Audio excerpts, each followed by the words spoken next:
What you. did you? Did tell. Oh my gosh. Okay, that makes it okay because you told me. Okay, Yeah, I get it, exactly. Lauren. Hello, everybody. I was just. Me and Shim were just in the process of having a little lovers tiff there. I only said the truth. Shim won't quit chewing. So, That's me. Sorry. anyway. so, oh, guys, thank you for joining us. I apologise for my 30-minute delay, but it's kind of a given, really, isn't it? And it's been 3 or 4 weeks since we've done a stream because our paths haven't really crossed. It just, we've all had bits of things on here and there. So we did the diagnosis of Lorne last time when we talked about his potential narcissistic personality disorder when we had Tony on, which was quite interesting. We've got some things to maybe some points that were brought up that we'll talk about soon. Could you just in the chat let me know that the audio is okay, and everybody, could you just say hello and then they can hear you? Hello. Hi. Hello. Oh, I thought we were gonna sing it. One day we Uh, will. In fact, it won't be No, too. I'm not chewing. All right, guys. I went to the It dentist was this week. one chew. It was It one was little yeah, chew. but Andrew's that was I exaggerating. understand. I deserve all of this. I know that. Well, I you do. You know what? Let's not forget, and this will be mentioned every time we talk about Lorne's book, is this was supposed to be Shin's review. And he manipulated all of us, the situation, to do a group review so he didn't have to cop for it. So, of course, you're going to get grief, dude. I just appealed to what you wanted anyway. So See what I I mean? call He's that it's a very smart. win-win. clever. It's a win-win. Yeah, I call that smart. But just to be clear, I've been in the dentist chair all week, and it looks like I'm going to be there for a couple of months now. It sucks. I hate dentists. The hygienist was like, "Are you going to cry?" I said, "Quite possibly," but I didn't. And then he realized, he goes, "Do you chew a lot of gum?" And I said, and then I did, I said, "No, not too much." I lied my ass off. And he said, "Do you grind your teeth at night?" I go, "Okay, stalker, enough of this." So end up my enamel, I guess, on one particular tooth, it's been kind of wearing away from alleged gum chewing, so I'm kind of off that for a little bit. So you won't get that from me anymore, and you can't kick me around for that Now anymore. you've made us feel guilty. You are an expert manipulator, my friend. I'm so good. I'm so good. It's my superpower. Yes, it destroyed Greenie. You're right. It destroyed, well, actually, a tooth or two, I think. Do you know, if Lorne had some of your intelligence and sort of scheminess, Shin, he'd be one dangerous guy, wouldn't he? Can you Yeah, imagine the he'd sort be of. Jeffrey Epstein. Oh, dude, you're not. That fucking comparison probably isn't far wrong. Maybe that's Yeah. a topic for another time. So Lauren and me are Jeffrey Epstein. Is that what you're saying? Is that? I'll take that. I guess there's a Jeez, compliment I in there don't know somewhere. what's worse, but let's not go there. I don't think Um, so. wow. Um, yeah. So last time I thought we did I listened back to a few clips of the last when we did we did the introduction, the donation. What was the other bit of his book? Acknowledgement. The Yeah, acknowledgement. the dedication. Oh, Yeah. dedication, Mhm. the overview, and the donation, and we did a fuck. I'll tell you what, we're good. We're pretty good at this, I must admit. Not that you need scholars to analyze Lorne, but we did a pretty good job of breaking down his bullshit. And I thought it was remarkable because we'd not even read a page of the book, and we'd literally destroyed his whole character from what he wrote on those three sections, which I think is remarkable for a Oh, it gets person. better, Andrew. It gets better. Well, yeah, but he's writing a narrative. Well, actually, now that I said that, his whole life is a narrative. But the narratives, the novel is a narrative. When he was writing the dedication and overview, it was kind of his life. It's kind of how he wants you to think about him, how he's trying to manipulate circumstances to fit his needs, isn't it? Yeah, absolutely. That's Yeah, we talked about. I mean, this What do is you want? this is what he thinks an ideal life is. Oh, that kind of went wrong. And of course, what went wrong about that life is not his fault. Mm. Mm. You know. Yeah. Amanda James, I think we might have a little bit of. I noticed you breaking up a couple of times. I think you were trying to talk did I there. just You talk kind over of her? I'm phased sorry, out. man. Yeah, but this time it wasn't your fault for this interruption. It was kind of. Yeah. It was. Yeah. Are you kind of moving around, Amanda James? There might be a. No, I just turned my Wi-Fi off. Sometimes my Wi-Fi sucks. Is it better now? Yes. Yes. Okay. We don't Yeah. want to. I forgot to do that before We don't want to started. miss Sorry. hearing your voice because it is so sweet. So We don't want to lose your voice. Aw. Nice.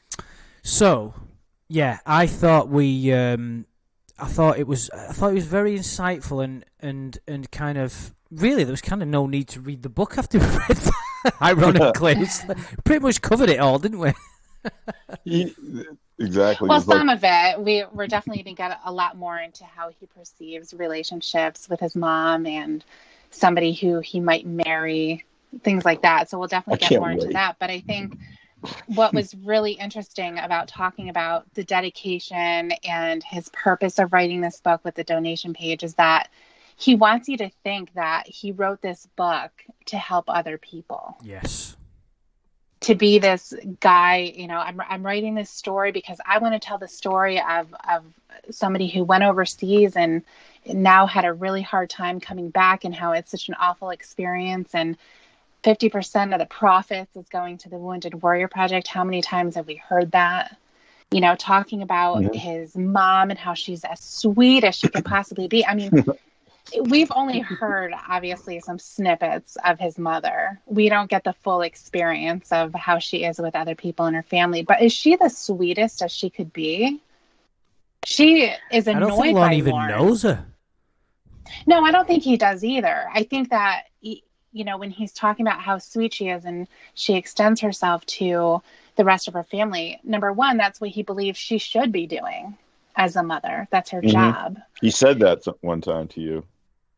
Oh, definitely. Yeah. And I think that he wants to also just present himself as this son who loves his mother so much that he can only see the good things about her.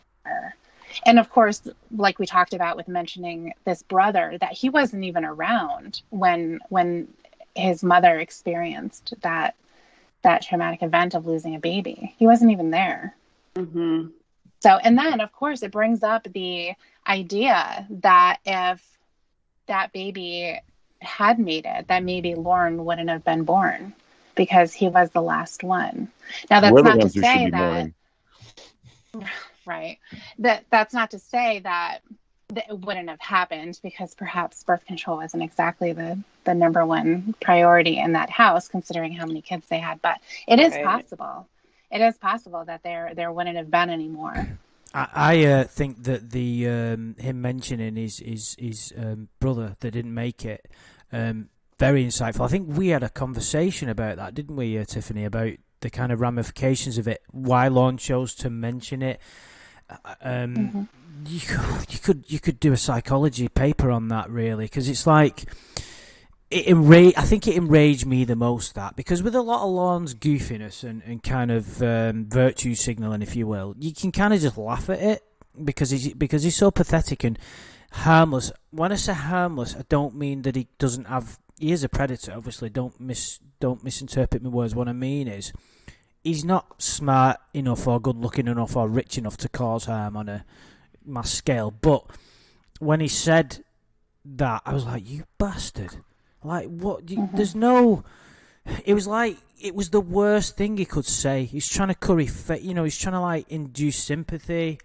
Right. Like we But said, also, exactly wasn't he probably violating his mother's privacy? Yeah, it's I agree. and there's no reason to mention it at that stage. It had no purpose. Just for attention. Yeah, the dedication section would generally be to somebody who has helped you or inspired you. Even dedicating it to his mum, you could say, "Oh, she was strong for me," if it was like a genuine thing. But to dedicate it to somebody to mention I even have trouble uttering these words because it doesn't sound appropriate, but to mention the death of a fucking newborn in that situation just doesn't sit right with me at all. Well, I think that's why he did it, because it's such a shocking thing that's going to grab your attention very quickly. Oh, a dead baby, the death of a baby, how horrible, and how honorable to think about that dead baby all these years later and dedicate your book to them.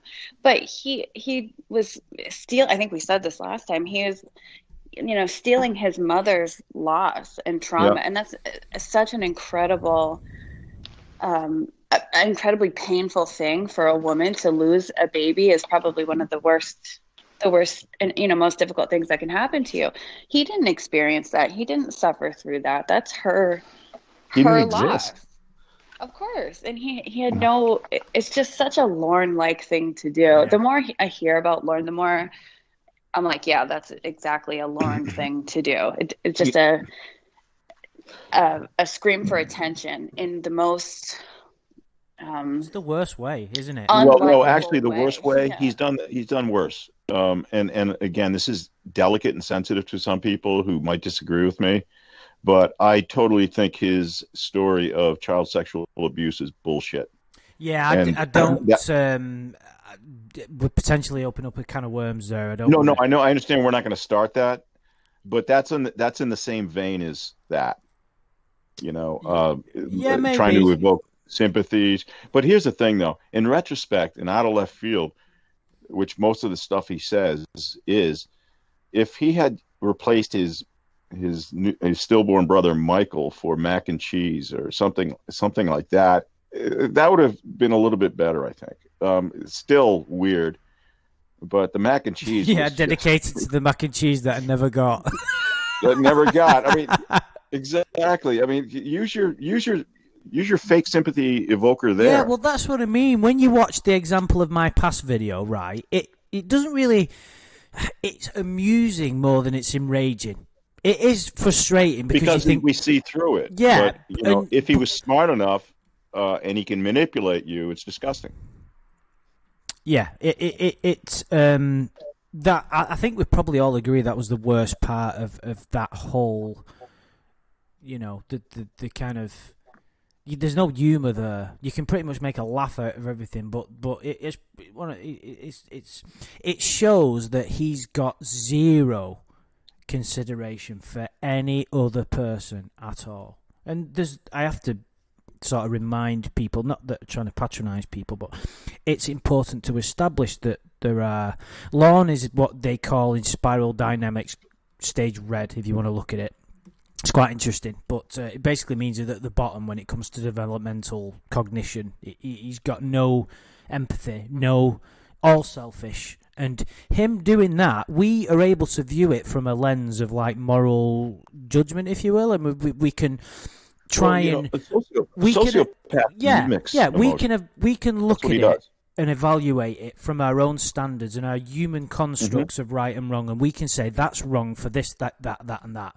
If we sat down with Lorne, he wouldn't get it. He'd know it was wrong, but he wouldn't like. He wouldn't. It's like when Tiffany tries to tell him the things, and he just goes, "I couldn't say fucking no." It's just not in his being, is it? No. He's going around. He's just mimicking. This is what this book is too. His idea of what life is like. He's mimicking in this situation. He's trying to mimic to be normal. Not necessarily be anything. Well, he is. He's trying to be somewhat above most things and most people, but he strives to become in the crowd, in the normal people. Isn't he like what now would be considered woke? I don't know what the fuck that means, to tell you the truth. It's kind of like extreme virtue signaling. It's like it's kind of. I really don't want to open up a can of worms, but it's kind of like people who. I think the definition is people that display to other people that they're doing good because deep inside they know they're bad. It's generally what it means. Maybe in some aspects you could say that, but in the way that, when most people think of the word woke, Lorne would not, his way of thinking would not apply. Yeah. Yeah, you're right. It doesn't quite fit it. It's just the way he tries to say that he's great when there's no great about him. You know, oh, look at me, I'm honouring my dead brother, and look at me, I've said my mother's great, and look at me, I'm donating money to... Like, fuck you, dude. Do you know what I mean? Yeah. I think his relationship, or his character's relationship with his mother, is one of the most interesting parts of the book in total. And he actually talks a little bit about the mother in chapter 1. Yeah, there's some great conversations. And that's, thank you for mentioning that, Amanda James, because I think that very nicely brings us on to that section, because we could talk about all the other things, couldn't we? About forever. what we talked about last time. Exactly, right. Yeah. And it's interesting. It's nice. I get some kind of satisfaction from talking about it. I enjoy delving into it. I really do. I don't know why, but even though we've already discussed it, it always seems kind of new. I don't know. Fucking weird. But anyway. Before we start, can I, and it's about this book, can I just ask Tiffany if she knows, when he was in prison, was he with some combat veteran in there that helped him with this? Yes, that's who Aaron is. Right. Oh, the Aaron guy who made out with his friend with the laundry bag over his head? That guy? I don't know if that is Aaron, because I can't remember the two guys' names from his journal. Yeah. But he was with somebody. I believe his name may have been Aaron. It was, yeah. It was Aaron and Vern, right? Yeah. There was a Vern, which is You're in funny. Kentucky, right? I can't remember the other person's name though. Vern.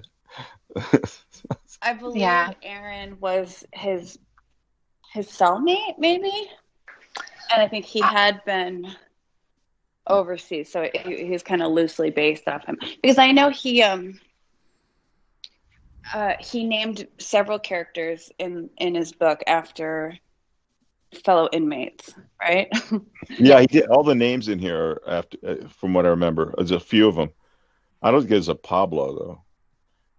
But anyway, Derek is an interesting choice, that's for sure. Mm-hmm. Yeah, I thought so too. I just wanted to know what source material he had. So. Yeah, I don't know how much he would have gotten from Aaron as far as stories or anything like that. I think maybe it was just he knew that he had been there, and maybe that was it.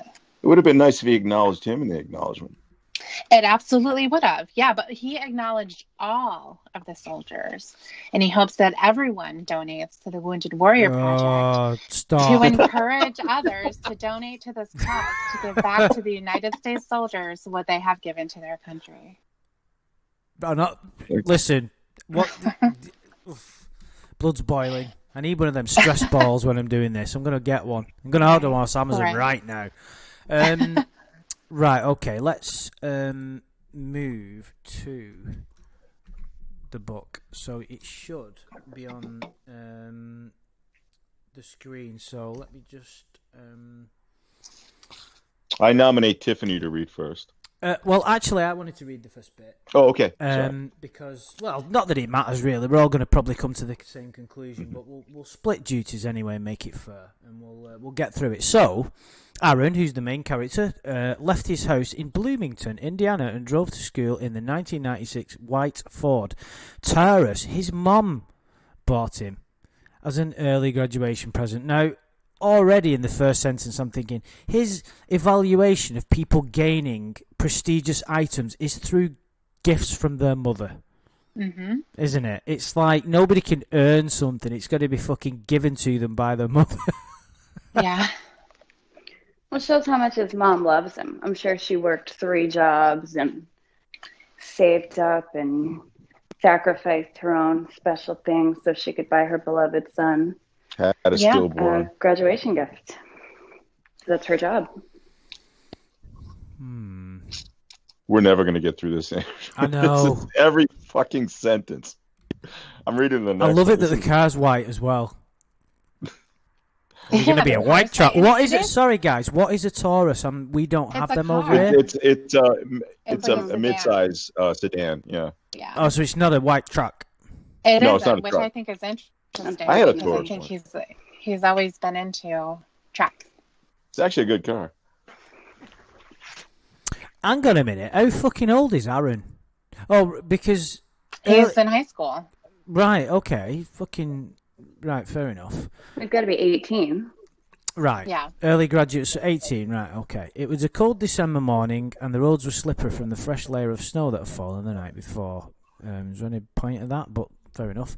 He reached over and pressed the power button on his new Pioneer AM FM. So what the fuck? What does it matter if it's Pioneer AM FM I feel radio like I'm there. CD? Did he just copy and paste it from a That's what catalogue? makes a good. That's what makes And a good book. Is Yeah, this is a common useless theme throughout the detail. entire book. Right. Mhm. Just unnecessary details. He wants you to Yeah. visualize the radio. So if you don't know that it's AM, FM, it has a CD player, he wants to Use a to typo tell you there. exactly what it looks like. And he just had it might be more installed useful. professionally. Yeah, it might be more useful to describe the character, what he looks Yeah. like. Whoa, Yeah. Amanda James, character arcs and character development are for proper novels. Now, don't be silly. Right. Andrew wore his Boston Red Sox cap on his way out the door. You know, Guys, could you just carry on with this? I've just got to make someone's just called me and I've got a few things going on at the minute. So you can just get on without me for a couple of minutes, yeah? Sure. Who wants to read? Shen, go ahead. me. I Yeah. nominated you, but I'll do it just so we can get through the first paragraph. Okay. Okay. Yeah. Try. He reached over and why did he highlight it before he left? What's he doing? So you can see where to He was read. just telling you where he left off. Yeah, but I think there was Yeah. a sentence before that. He reached over and pressed the power button on his new. Oh, I'm sorry, he did say this. I forgot what the action read was. half the It was so much description, you know. Yeah. They had installed professionally at the local garage. There's so much fucking useless information there. Nothing forwards the story. He flipped through the channels until he found the local country station so he could hear the weather report for the day. That's where you go for weather, I guess. Before arriving at the school, he smiled when the newscaster's report said that it would be sunny and clear all day. Okay. Yeah, a lot of description there. He Oh, wants boring. to tell you exactly. And like you said, he doesn't say anything about what Aaron is like. You know, he goes into this description of his radio and the fact that it was snowing and the country station. That's where you start to see little snippets of Lorne in Yep. here. Mhm. The country station is an obvious choice. You know, of course he's listening. The only to. thing we know about him at this point, aside from all that extraneous bullshit, is that he smiled when he found out it was going to be sunny. Yeah. You know, that's it. So Yeah. Why mention that the radio had been installed professionally at the local garage? Who gives a single shit? And why is that important to the story? I think he I likes to understand. do run-on sentences. You know, I mean, I more get and your more ideas. he's setting the stupid scene for he's in his car and he pushes the button on the radio to listen to the weather report. But the fact that it was professionally installed, it doesn't matter at all. It doesn't. I think that when Lorne set out to write this book, he can't just tell the story because the story is going to be a page long. Mhm. You know, he's I think when he sat down to write this, he wrote it in sequence. I've never written a book before. I And I thought you think lie. that- You told me you've written loads.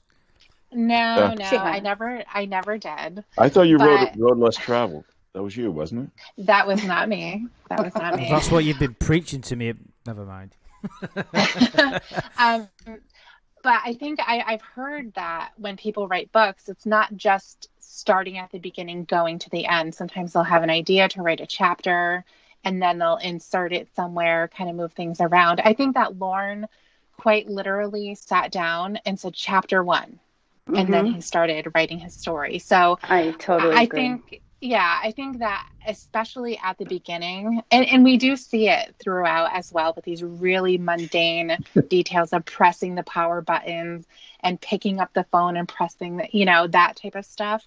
Mm-hmm. But I think that he just is thinking, I need to write a book not just write a story. I need to get pages. Yeah, I just fill need in the volume Yes. exactly. And I have an it's idea. not How about about use those pages on a story?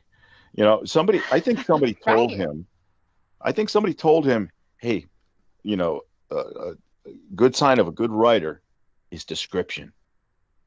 Get Yes. into it. Really get into it. Oh Um, yeah, oh, the idea that you have to paint a picture for your Yeah. reader. and Count of I Three think That's what he's doing.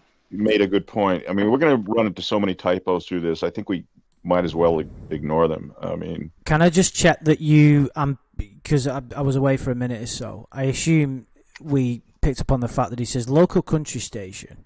It had to be the local country station so he could hear the weather report. So it's just a given that he'd go on the country station. Yes. And also, there's been a dramatic change in weather, hasn't there? It's been snowing and now it's sunny and clear, which I suppose does happen, but, you know. Yeah. Anything else? no, we Now? got through the last. We finished the last sentence of that paragraph. Okay. Yeah, we got through the Okay. paragraph. Okay. Amanda James, do you want to read this bit? Sure, yeah. Aaron knew the Army recruiter was scheduled to be at the school that day, and he didn't want the weather to force him to reschedule. Ever since the terrorist attack on 9/11, Aaron knew that what he wanted to do after graduation. His heart was set on going to Iraq and fighting for the freedom of the United States and the freedom of the Iraqi citizens. Well, that is very admirable, Aaron. That's not. I can't find any major faults with that. We're getting a little bit of a. There's not much about his We gotta give him emotions something. or anything, is there? It's like if that's his whole backstory, we're kind of struggling for any character, really, aren't we? Yeah, I mean, you know, it is a platitude, though, the way he describes it. I mean, he doesn't Yeah, talk I about agree. his only, you know, his personal feelings about having the country violated like that. And, you know, it's like something I don't know. It's just so superficial the way he wrote it. Yeah. I think platitude is the perfect way to describe it. Because we never find out. We don't know what moved him, you know, to do this, to join, be so gung ho about joining. But to just say I'm fighting for your freedom and the freedom of the Iraqi citizens, that's just I don't know. There's not much substance there at all. No, it's a bit cheesy, isn't it? Without It is. And he dishonoring. does that throughout, by the way. And I don't mean to be a spoiler, but no, he talks about the pride and all this other shit, but he doesn't describe why. If you want to get descriptive, get into that shit, right? Do you want to, The CD professionally, you know, installed CD / radio / I agree. It's such a wasted opportunity if you really want to write something meaningful or like emotional or deep or that's going to capture. Yeah, like an uncle reader's died in attention. 9/11 or something, you know, he was in a tower or something, you know, make some shit up. Or even if it's not someone, you know, personally, you know, related or attached to the character, just going into more detail than TV the and seeing attack it on happen. 9/11. Yeah. I mean, every American knows about 9/11. We don't really need any detail from a book, but it would be useful to have it there. It would certainly make the story more interesting. Yeah, it makes you think that the character's like low intelligence right away. Sure does. Sorry, I got a spill here. Tiff, do you want to read this bit? Sure. Pulling into the parking lot, Aaron weaved through a couple rows of cars and trucks that belonged to other students until he finally found a parking space. Gathering up his backpack, he got out of his car and made his way to the school and his homeroom, his mind on meeting with the Army recruiter. Jesus Christ. An obsessive little prick. Okay. He's just, it's all he can think about. He's completely zoned in on this one thing. Yeah, you wonder why he doesn't have any friends in high school. He does have a friend.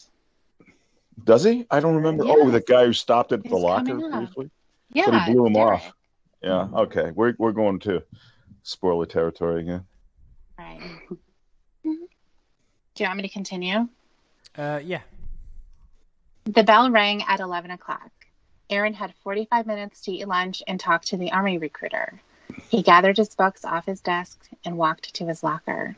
His friend Derek was waiting for him when he got there. I can't forgot he believe had a he picked Derek. that fucking name.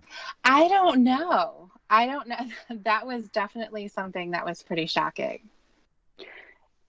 Do you think he had a? Well, I think the chances are probably pretty good that there was an inmate named Derek, and that could be what got that name in his mind. But it would be really funny if he pulled that out of his conversation with Kayla, and he's trying to think of male names, and he's like, Derek. And he I forgot where think he got that's it what from. happened, you know, because I don't think he'll remember those kind of specifics of the chat log. No. I think PJ implanted this memory in him. Yeah, Roberta so Jefferson. he knew the name Derek, but maybe didn't know what it applied to. Right. Maybe, yeah. Maybe he knew he had a Derek implanted in his brain. Surprised he didn't make Derek more, inferior A villain than or him, something. Take it out. He can't figure out why he's aggressive to this name, but So he slapped Derek around and said, "Shut the fuck up! I'm on my way to the recruiter." Yeah, exactly. Hey, Aaron, he said as Aaron reached his locker. He's good with his dialogue, isn't he? Hey, Aaron, that's the first words that anybody's uttered in this fucking thing. Hey, Derek, what's up? It's just getting better, isn't it? This is Shakespeare, this. This is how people talk to each other. Yeah. Not much. Hey, Aaron. Hey, Derek, what's up? Not much. They were the first. Just thought I'd see if you wanted to ride to the store with me for lunch.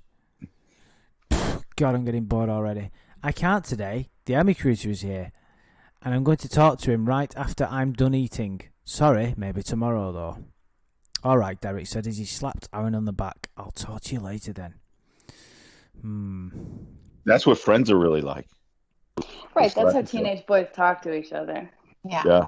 They like to slap each other I'd in the inquire if you'd like to ride to the store with me for lunch. Affirmative. It's weird. It's a store. Why do you say McDonald's or something? I know.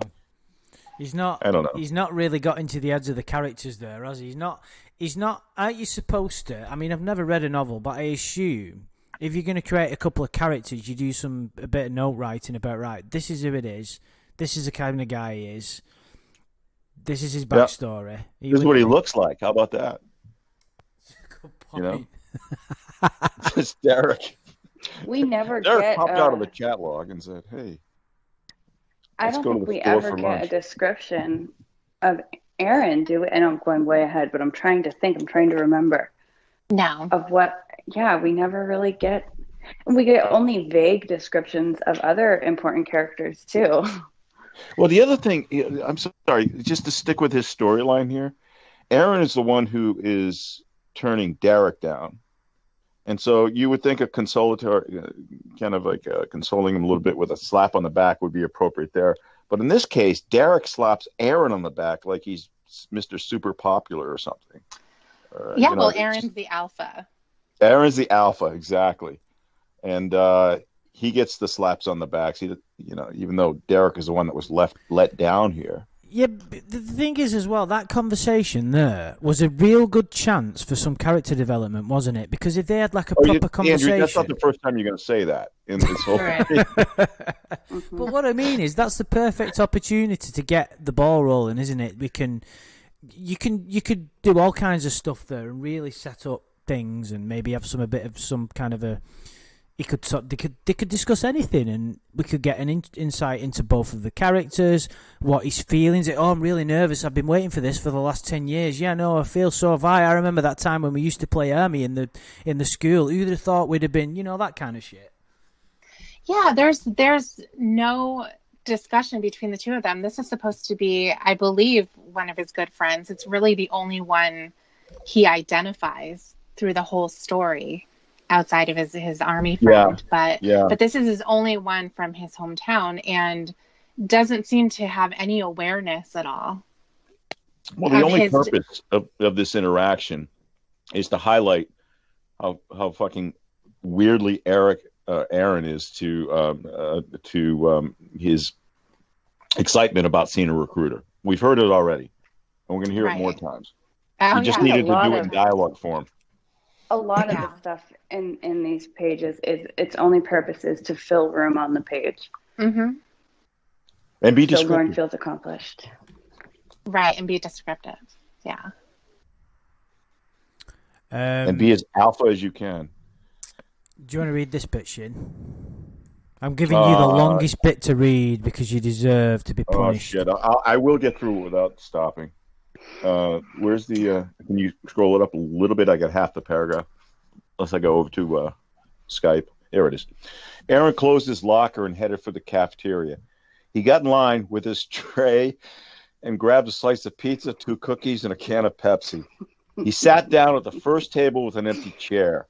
All the while, paying close attention to the clock on the wall next to the door. It read 11:10 already. He spent the next 5 minutes gobbling down his food and drink and running some questions through his mind that he wanted to ask the recruiter. What rank would I be just starting out? Oh, excuse me. What rank would he be just starting out? What would his pay be? Would he be able to do some type of mechanic work? Would he be able to go to Iraq and fight? How long would it be before he could leave for basic training? Those questions are like all out of order and kind of way. And plus, half the stuff can be explained through a pamphlet he's probably been. I was just going to say, anyway. that's pretty stupid to be wondering about those questions. Yeah, he has no idea what the Army is.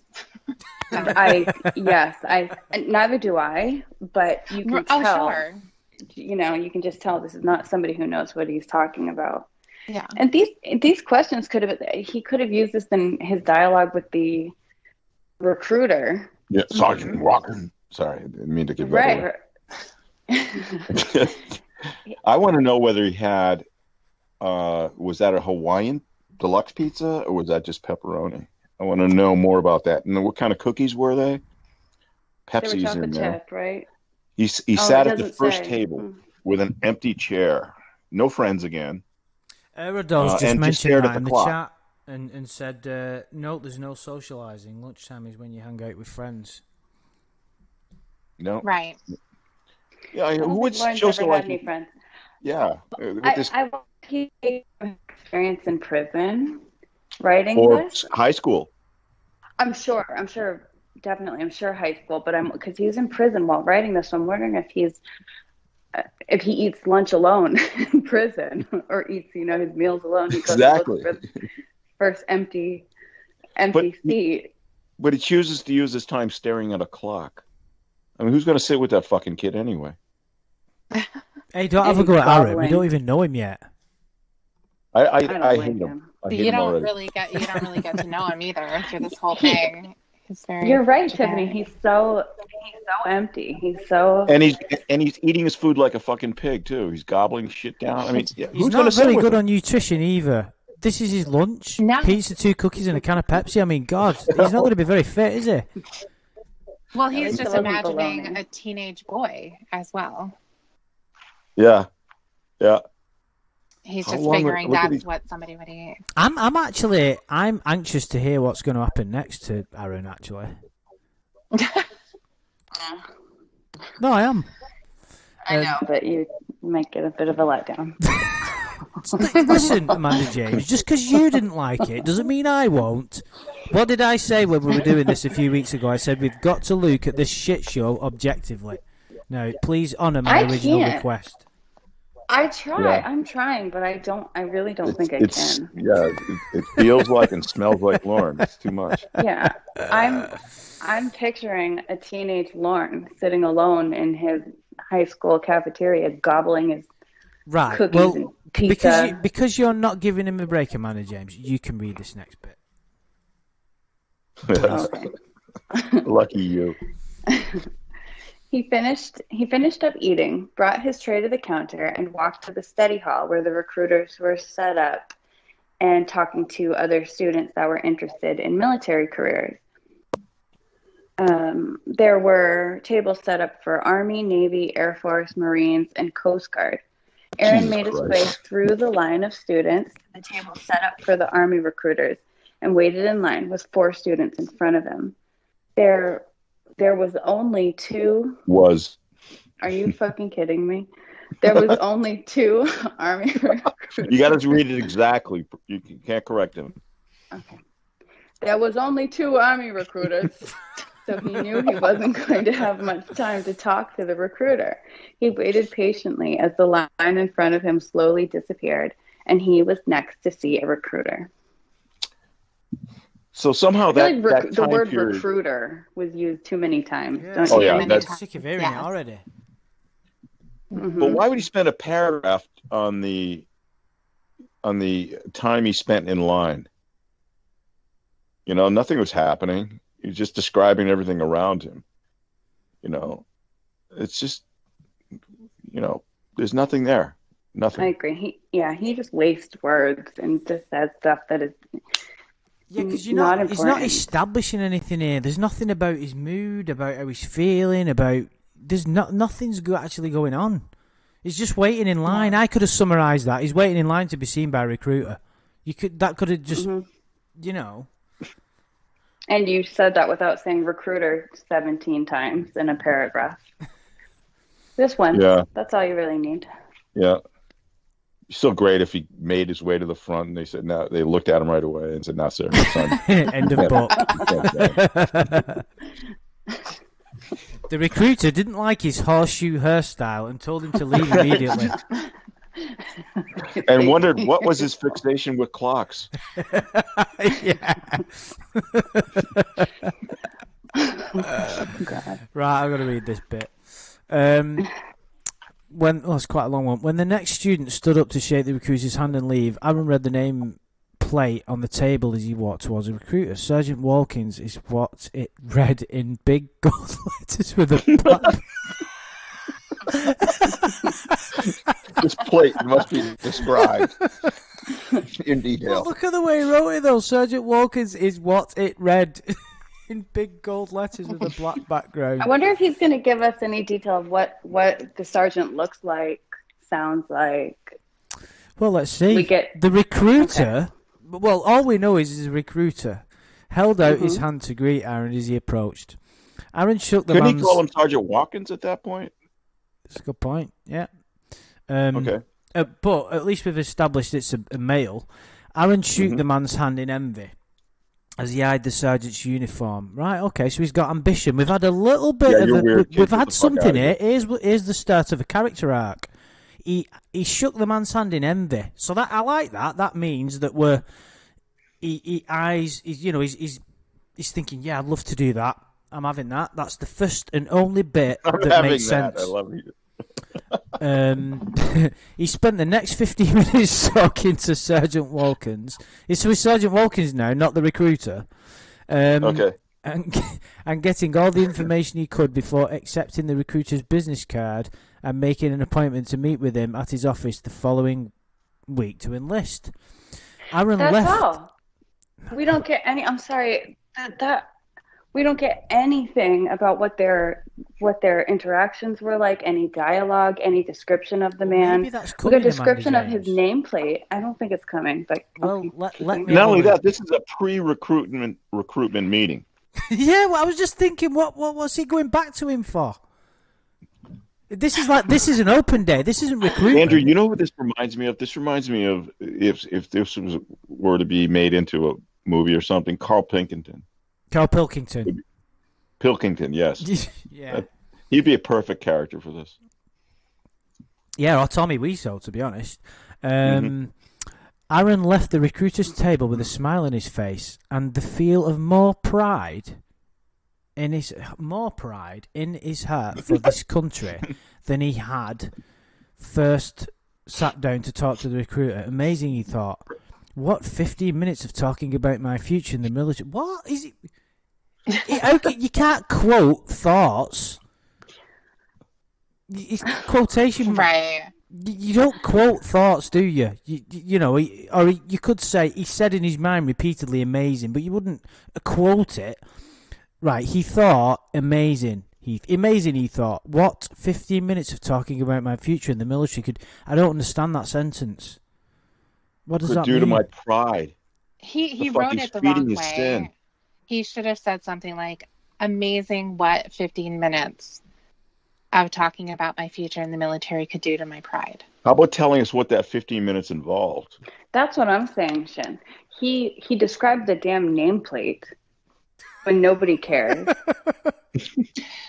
Yeah, basically Well, he just sat down, talked to the guy for 15 minutes about something, Mhm. and then he made an appointment to go enlist. He didn't enlist there.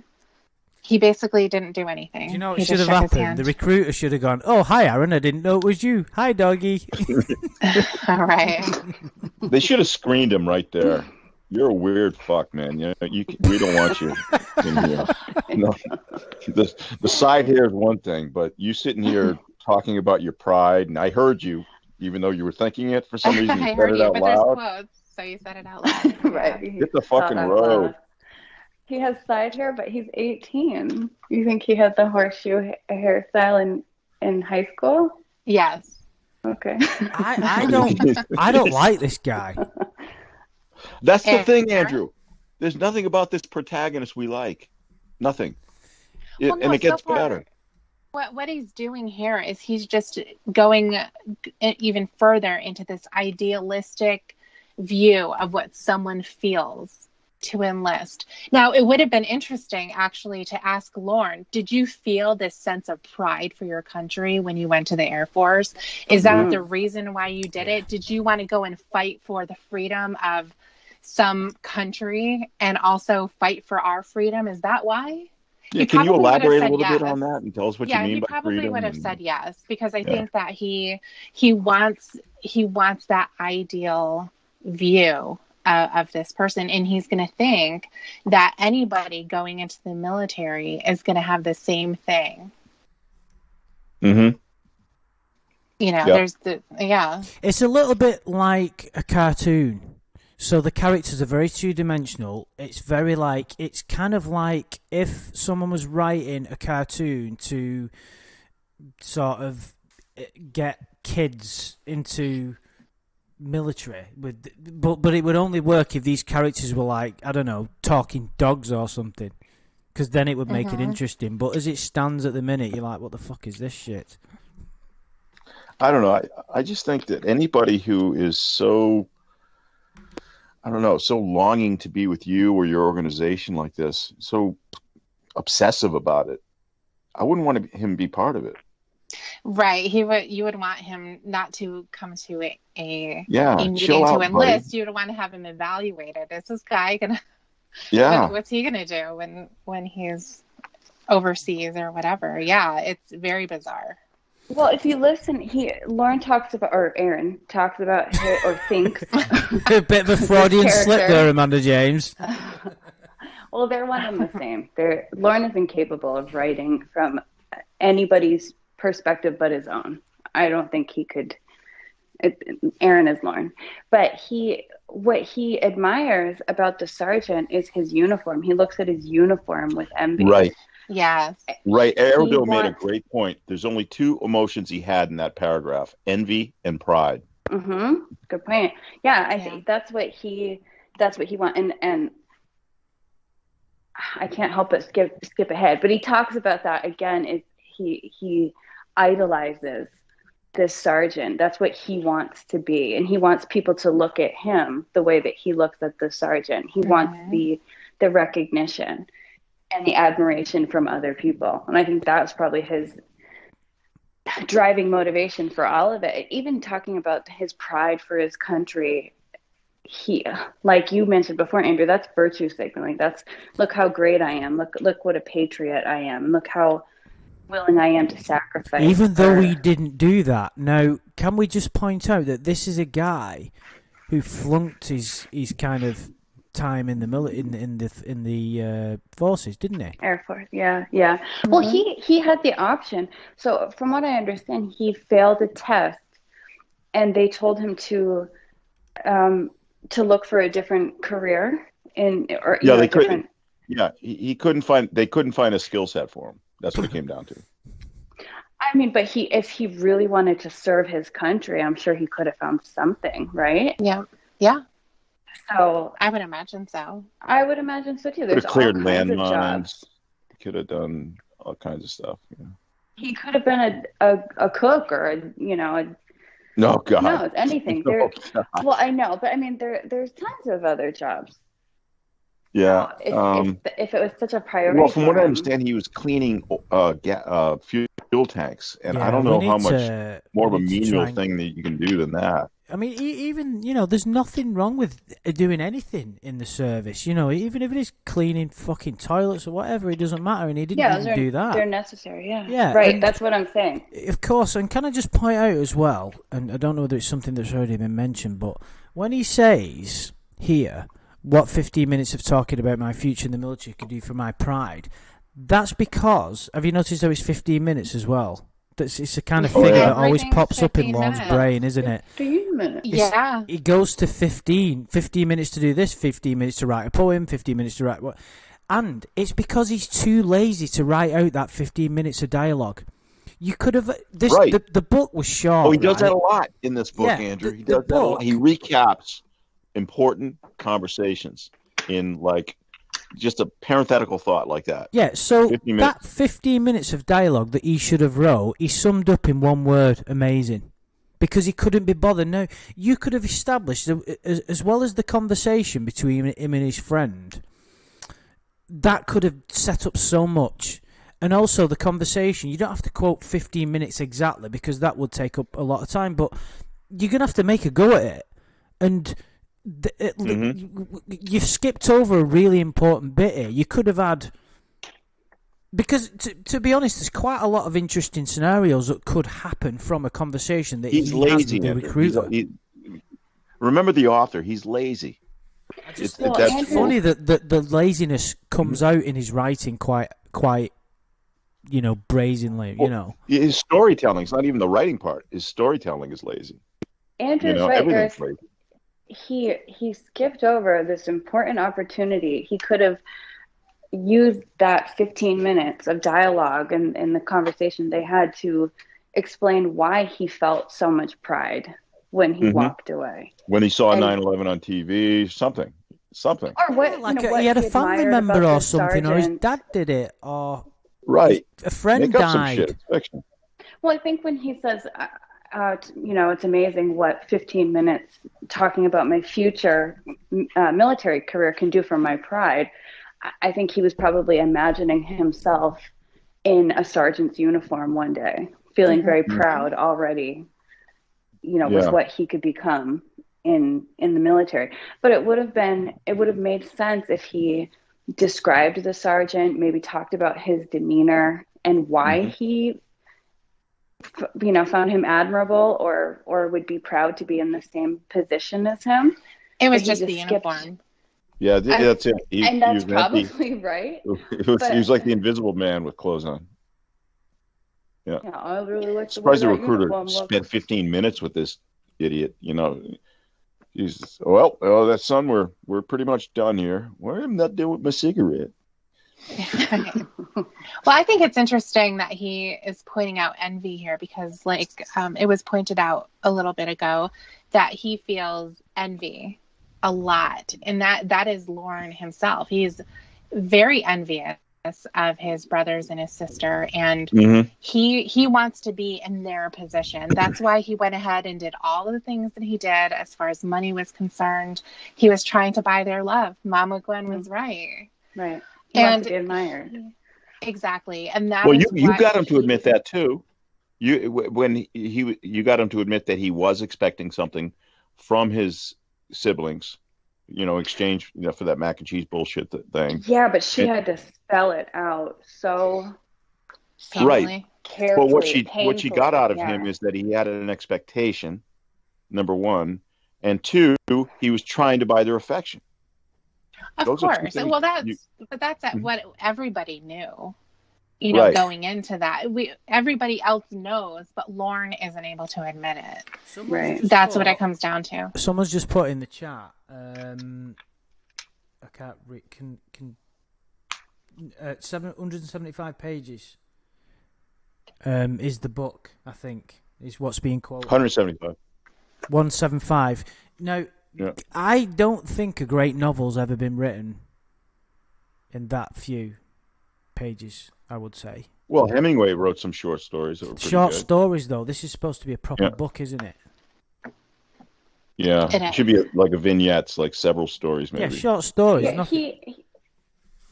Yeah. he had no limitation on the length of the book. He was in prison for Yeah, he had 5 fucking years. years. He could have written a very, very long book. And the other thing, he's the kind of guy that would not reread his stuff. Like he's had the chat log in Obviously. front of him forever. He just would not reread it. He would think that he's learned enough from it. Yeah. Just like the chat log he's had in front of his nose for the last 12 years, and he's saying things that are contradicting what's in there that he refuses to even look at. So my guess is that's the way he handled his book too. I'm done. I'll hand it off to my 5 editors. Let them tell me it's great. I'm not going to even. It's good enough for me. That's Exactly. I was just about to say that. Everything Lauren does is, oh well, it's good enough. Yeah. It's good enough, and I'm sure he would have thought the same way about his book. Well, let's He see wrote if a it few gets better, pages, shall good we? enough. You very Well, critic. I just want to point out something really quick that Anna Rourke said. And considering the disconnect between 9/11 and the Iraq conflict, it's weird that this guy's passions are coincidentally fighting for U.S. freedom and freeing the Iraqi people. There is a huge disconnect between I was wondering Iraq. that, but I didn't want to sound stupid because I didn't want to insult American history because, it sounded a bit strange to me that. Well, the Iraq was Iraqi a conflict byproduct. started way before. And plus, the 9/11. weapons of mass destruction. There's a lot of other reasons we got in there. Most of the 9/11 terrorists were Saudis and Pakistanis. Right. Well, the fact is, he clearly he didn't know what the fuck he was talking about, and there's no excuse for that. First of all, when you're going to write a book, maybe do some research about the subject that you're writing about. Stupid. It could be Lorne trying to stop dissing of his book. Do you know what I mean? No, it's your. Bill Maher. Are you chewing again, dude? No, we're off. I mean, I've just said I'm trying to. It's He's going to be restarting. Your dentist say you're not allowed to chew or Yeah, something. stop. You're not allowed to eat anything. They're going to wire your mouth. Probably your internet company, dude. Oh, dude, don't go there. Huh? Have you looked into a new one? Jim wants to know. Right, the back now. Right, You just now, get a new provider. for the smart asses who keep telling me they're plain and obvious, I'll start a GoFundMe if you want to pay for me a new internet provider, and we'll sort it out. So shut the fuck up. Oh boy. Where are we up to? Aaron Spence. Can you guys hear us? Is it okay? We want to do They said we're back. So yeah, it's all good. So. It's all good. Right, okay. Hopefully, anyway, I don't want to talk about it. It's not my fault. Aaron spent the next week looking information up on the internet about. I thought, do you know what that said? I thought that said girls. I thought that just said girls then. I just had it in my mind. I was reading it. Aaron spent the next week Girls looking for on the internet. information about the girls, about the career fields, medical and dental benefit. What the fuck is he going on about? And the what? The GI Bill, which is going to pay for Yeah, education if you wanted to go to college. It's like, yeah. He's just pretty looking into good. the perks of being in the Oh, look at this. joining the army. He talked things over with his mother about signing up for the army so that she would be prepared. Be prepared. The good part. She took the news hard, but she knew how much this is what? She knew how much this is what he wanted to do. Right, he could have worded that better. She'd raised fucking hell, Lorne. She had raised him to do what he believed was right, even if it meant sacrifice.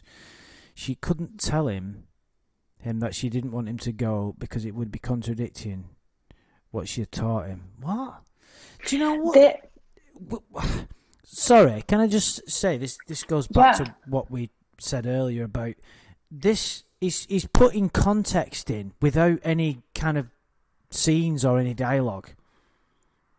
He's just explaining this. Right. Well, what's he saying? What's he, in this whole paragraph? If you could sum it up, was he saying? He's saying. he's saying his mother. Oh, I'm sorry. I thought you were asking. No, Go ahead. that's exactly right. Go ahead, man. I'm sorry. He's saying his mother was she took it really hard. She was really upset. Her baby boy's going off to war, but That's pretty she much taught it, him. right? Yeah, she taught him to do what he thought was right, even if it requires sacrifice. So she can't say, "No, baby boy, don't go off to war," because that would be contradicting what she always taught him. It's so Again, it's so vague. it's so interesting the dynamic he creates for a mother and son. Of course, his mother took it so hard because if she could had it her way, Aaron would stay home forever and she could cook for him and do his dishes and take care of his children and baby him and write him notes. She doesn't want him to go off into the real world, but she can't tell him that because she taught him you've got to do what's right, even if it requires sacrifice. So she's got to let him go. The whole thing about her taking it hard. Everybody's building Aaron. Everybody's building Aaron's character up. As you know, he would be so missed if he leaves this earth. You know, his friend Derek, he can't even go to lunch with him. You know, everybody wants Aaron around. You know, Right. and his mother especially. You know, And if she instilled this sense of patriotism in him and like, being willing to fight for what you believe in and do what you think is right and blah blah blah, then why would she need to be prepared for his choice to join the military? he had to put a wood spoon in her mouth before he told her. Right. Yeah, she's on the floor screaming and in pain and She agony. needs to be consoled. Yeah. It's Exactly. just Hired it contradictory, down. lazy writing, and it's pointless. It's just bizarre. What's bizarre? Do we think Lorne has ever actually read a novel? I do think he probably did. Yeah, in Snake prison. Wilson or Snake. What's his name? The Snake Jensen. The remember you guys that his journals when he's talking about all the books he's reading. He has to read it slow. Yeah, but that was that before? All right, was that before he wrote this? Well, it was contemporaneously. He was probably reading those books, and getting. Well, that makes kind of this even self-teaching worse. himself to Then write. that makes this even worse because if you're not a book guy, I know. and I have to admit, right, most of the novels I've read very few novels that are not fucking Star Wars because that's what I enjoy. I like my escapism. Not that I need to justify myself during this stream, but even from those books, Actually, you should. shut up. It's okay. Even from No, those Star Wars books is great.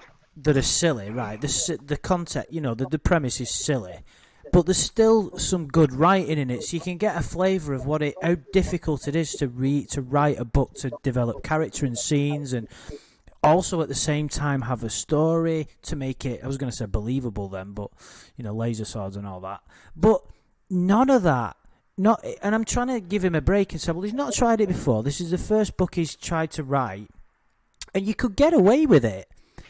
But the fact that he takes it so seriously and he's like, I'm going to donate all the money. Well, dude, you thought you were going to make money from this? Yeah. His writing That's what's is funny. so reminiscent of a middle schooler writing a story and using a lot of filler just to take up space to make it look like they, did more work than they did, or because they think that looks impressive. It's very childish in a way. It's almost like he's trying to mimic what real authors or better authors do, but doing it completely wrong, of course, with the very descriptive parts about unimportant and very boring things that don't add to the story.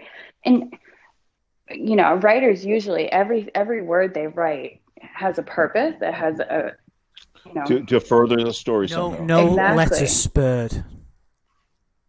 Sure. Yep, and exactly. Lauren doesn't understand that. He sees in whatever books he's reading, I'm sure he sees very descriptive parts and blah, blah, blah. But without thinking about why the author bothered to be so descriptive about these particular parts rather than others, he gives that no thought and just said, oh, okay, I'll describe my pizza and the nameplate and the glasses the lady wears and just dumb stuff that isn't important at all to the story. Yeah. We've not even got past the first part of chapter 1.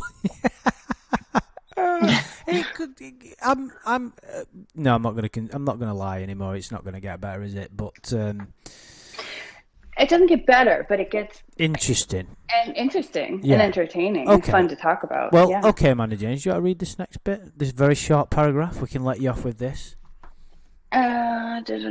Tuesday morning, Aaron woke up, showered, got dressed, and got himself to school. He spent the day looking anxiously at the clock.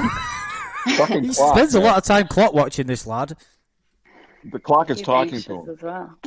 This was the day he had been waiting a week for. His appointment with Sergeant Watkins was at 3:30. Right. I'm sorry for being silly, but what is this meeting and what was the difference between this meeting and what he had before? The last time was an open event, like an open day, and this is... Exactly, Andrew. He could have consolidated both events, or just the meaningful one. I don't know the how one it before works. the pre-meeting was what? Yeah. What for information. Just informational to make an appointment so he could go down there to. Yeah, but why? Now that's the whole thing. I think the reason the author had is because he wanted to keep demonstrating how gung-ho this kid was to join the military.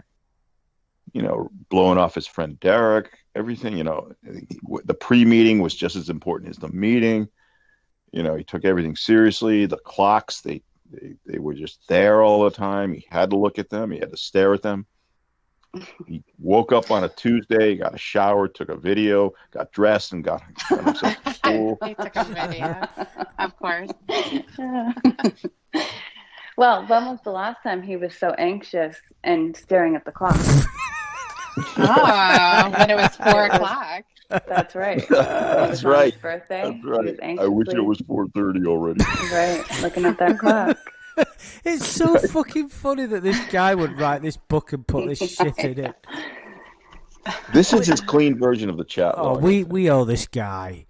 We owe Lorne a lot just for the entertainment that this guy's provided. I mean, he's given me a YouTube career, if you can call it that. I mean, it's fucking remarkable. Well, it's a good thing he doesn't owe you money, because he would consider you paid in full. Hey, he's 15 minutes popping up again. What the fuck? Oh yeah. It's so weird too. Right, let me. Where was he when he was staring at the clock? Where was he? He was at school. He was at school, yeah. So he's not even paying attention. No wonder he's 87. He's not even paying attention right. to the fucking teacher. He's staring at the clock. He graduated last. Wow.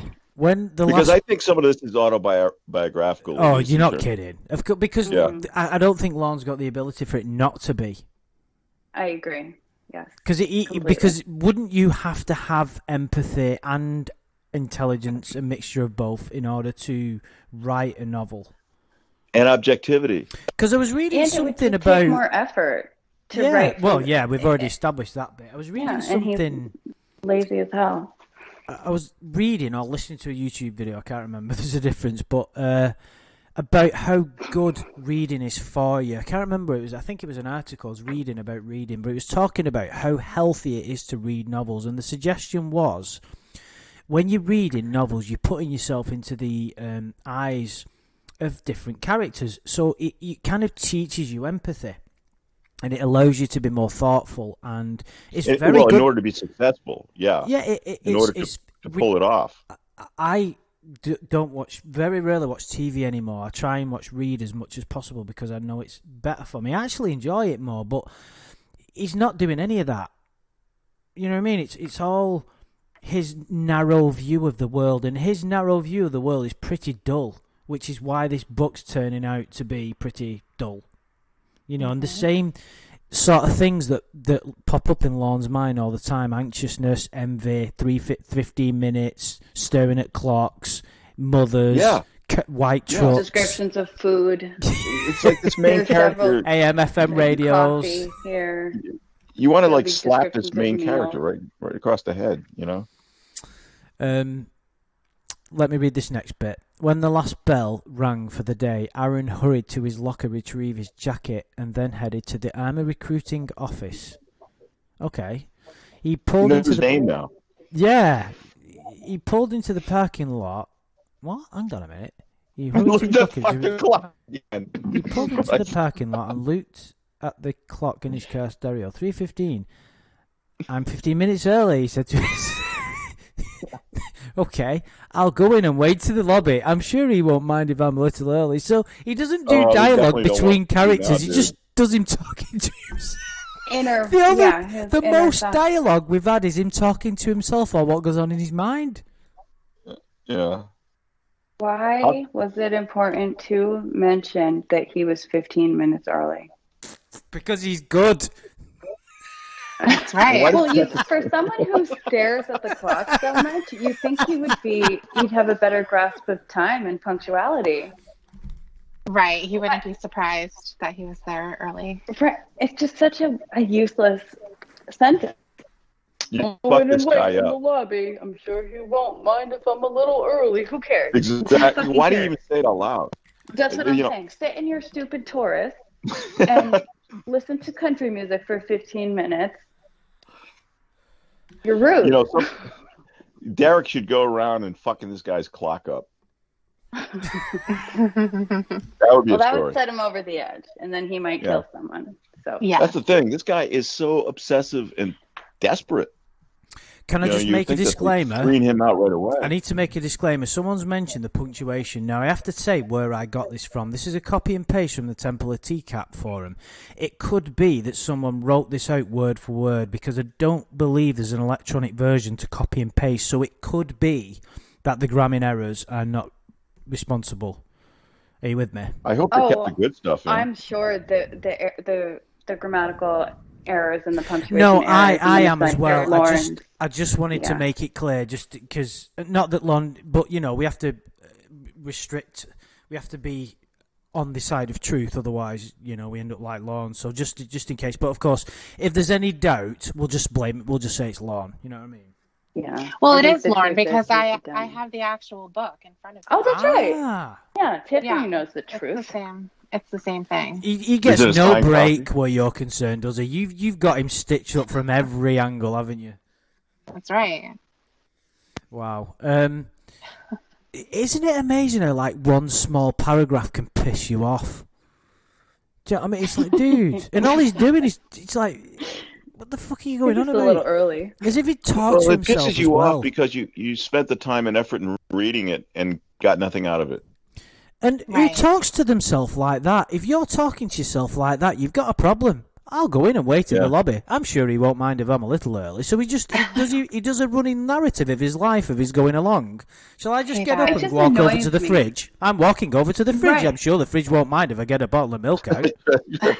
You know what though, Andrew? He does narrate. Look at the chat log. I'm gonna go put a towel down at the bottom of the door. So Yeah, but he's at least he's talking to somebody, Amanda James. He doesn't, you know, Well, he thinks he kind of. is. Yeah, true. But the narration and the details of pointless things, we see that in the chat log too. Yeah, I kind of agree with Blueberry and some people in the chat are saying. I think it's good that we don't have all of the errors like that. Kind of, it'll distract us from the story a little bit, maybe. What I story? mean, we could just assume it's just a pile of crap in terms of grammatic usage and punctuation and spelling and everything else. This is his biggest sentence yet, paragraph yet. Have we got any volunteers to read this? It's Tiffany's turn. Sure. It is as well. I volunteer Tiffany. Me too. Stepping out of his car, he looked up just in time to see an Army Humvee driving by. He stared at the big vehicle in awe. What a Hopefully sight that soon, I'll be working on vehicles like that one, he muttered into the cold air. He turned back around after the vehicle was out of sight, locked his car door, and closed it hard. The weather today was 22 degrees, and the wind had a sharp bite to it. Aaron placed his hands in his jacket pockets to protect them from the cold, tilted his head down against the wind, and began walking across the snow-packed parking lot to the recruiting office entrance. When he walked through the door, he looked to the left at the secretary behind the desk. Her name tag read Helen in small black letters with a brass-colored was pinned to her suit jacket just above her left tit. Oh my God. He's talking about this. This is the first woman who's been mentioned apart from his mother, and he's talking about her tits. Yeah, exactly. Well, it gets better. She was an older woman, probably in her late 40s or early 50s. A little on the heavy side. What? With brown, curly hair. Oh my God. On the heavy side. With brown, curly hair that came down to her shoulders and wore wide-rimmed glasses with a gold chain that dangled from the side of her glasses and wrapped around the back of her neck. She had a mother's air about her and greeted him with a warm, welcoming smile. I don't even know where to fucking start with this. Well, some of his misspellings are really funny. I agree we should ignore most of them and kind of focus more on the story You're right. itself. I know what you're going to say, But man. some of them are really funny. It's like Lauren thinks when you say, "Oh, you're always pointing out my faults." He thinks the word is false, F-A-L-S-E, rather than fault, F-A-U-L-T-S. And it's just a really funny Laurenism. And he, no matter how many times he says it, it makes me laugh. So pointing out mistakes like that are really funny. And when he confuses was and were, I think that should be pointed out. That is you know, in terms of the story itself and the character, it's kind of contradictory. I know I'm trying to pull something out. This guy's just a walking piece of cardboard right now, but a weird one who stares at clocks. But what's really strange here is how he was talking about his pride and fighting for his country and fighting for our freedom and his big ambition is to work on vehicles. You know, I mean, you know, obviously it's a great thing. It's a great thing, but he's not exactly fighting when he's doing something like that. Have you noticed how Lorne doesn't even know how old his characters are? Probably in her late 40s or early 50s. Well, just fucking tell us how old she is, dude. This isn't him speaking because it's not from the first person. She was an older woman. She had a mother's air about her and greeted him with a warm smile, welcoming smile. Probably in her late 40s or early 50s. Okay, well, how fucking old is she? Why did he go to such detail describing Helen here, but we don't have any idea what Sergeant Walken looks like? I think James or Aaron. He likes describing women and talking about their breasts. And with the men, he's not interested. Their weight too. I think the most worn line here is the weather was 22 and the wind had a sharp bite to it. That sounds so Lornish. It sounds bite to it. Yeah. I bet he was really proud of that line. Don't you think? Yeah. I bet he thought that was so descriptive. Sharp. And so what did he do? He was in his car. He decided he was going to get out of his car to be 15 minutes early because they wouldn't mind. And then he got out and he was apparently not bundled up or anything. And he watches in awe as a Humvee goes by. Can you imagine the guys driving up? What the fuck is that guy looking at? Jesus Christ. It's like a little boy seek a train for the first time. Yeah, choo-choo. Or something. Choo-choo. Yes, exactly. Yeah. Why does it have to say the exact temperature as well? Like, you could just say it was warm. Why did he say out loud? Hopefully soon I'll be working on vehicles like that one. Why didn't he say that in his I love your alarm voice, Amanda James. It's fucking brilliant. I know. Actually, Tiffany's is great too. No, Amanda James. I think the best Lauren impersonations are female. Yeah, that's a good point. Babsky, yeah. Probably there's a little on the heavy side. I think we'll be seeing that again, right? Yes. No, we will. Brown curly. I'm trying to actually picture her. with. Okay, I got her glasses pretty well. Apparently this gold I get chain. the motherly air really well. I'm imagining that He just mother's wants air. that to be, every older woman looks at him like a son. I don't know. Right. I wonder if she looks like his mom. Brown curly That's hair He's and blue boy. glasses. Because he has gone in. There's no As he reason said, you're why not this... an honorable celebrity. Hang on a minute, right? Who is this fucking woman altogether? She's the a receptionist. secretary. But what the For- fuck has the receptionist got to do with anything? Nothing. She took a liking on Aaron. She But that's the biggest character description. In fact, it's the only character description we've had so far. and she's a Well, throwaway wait a character. second. And she's Well- done. Right. This is it. She looks at Yeah. her appointment book. She says, "Here you go." And Right that's here. Oh, it. thanks for the have spoiler, to- Miranda James. Fucking I hell. can't help it. You need We to. have to. Well, it's in the next paragraph, I you assume. No, I was Right. joking. You It's don't not do like your there's going to be homework. some reveal. Like, I can't believe that was that person's father. May I help you? She It might asked. be.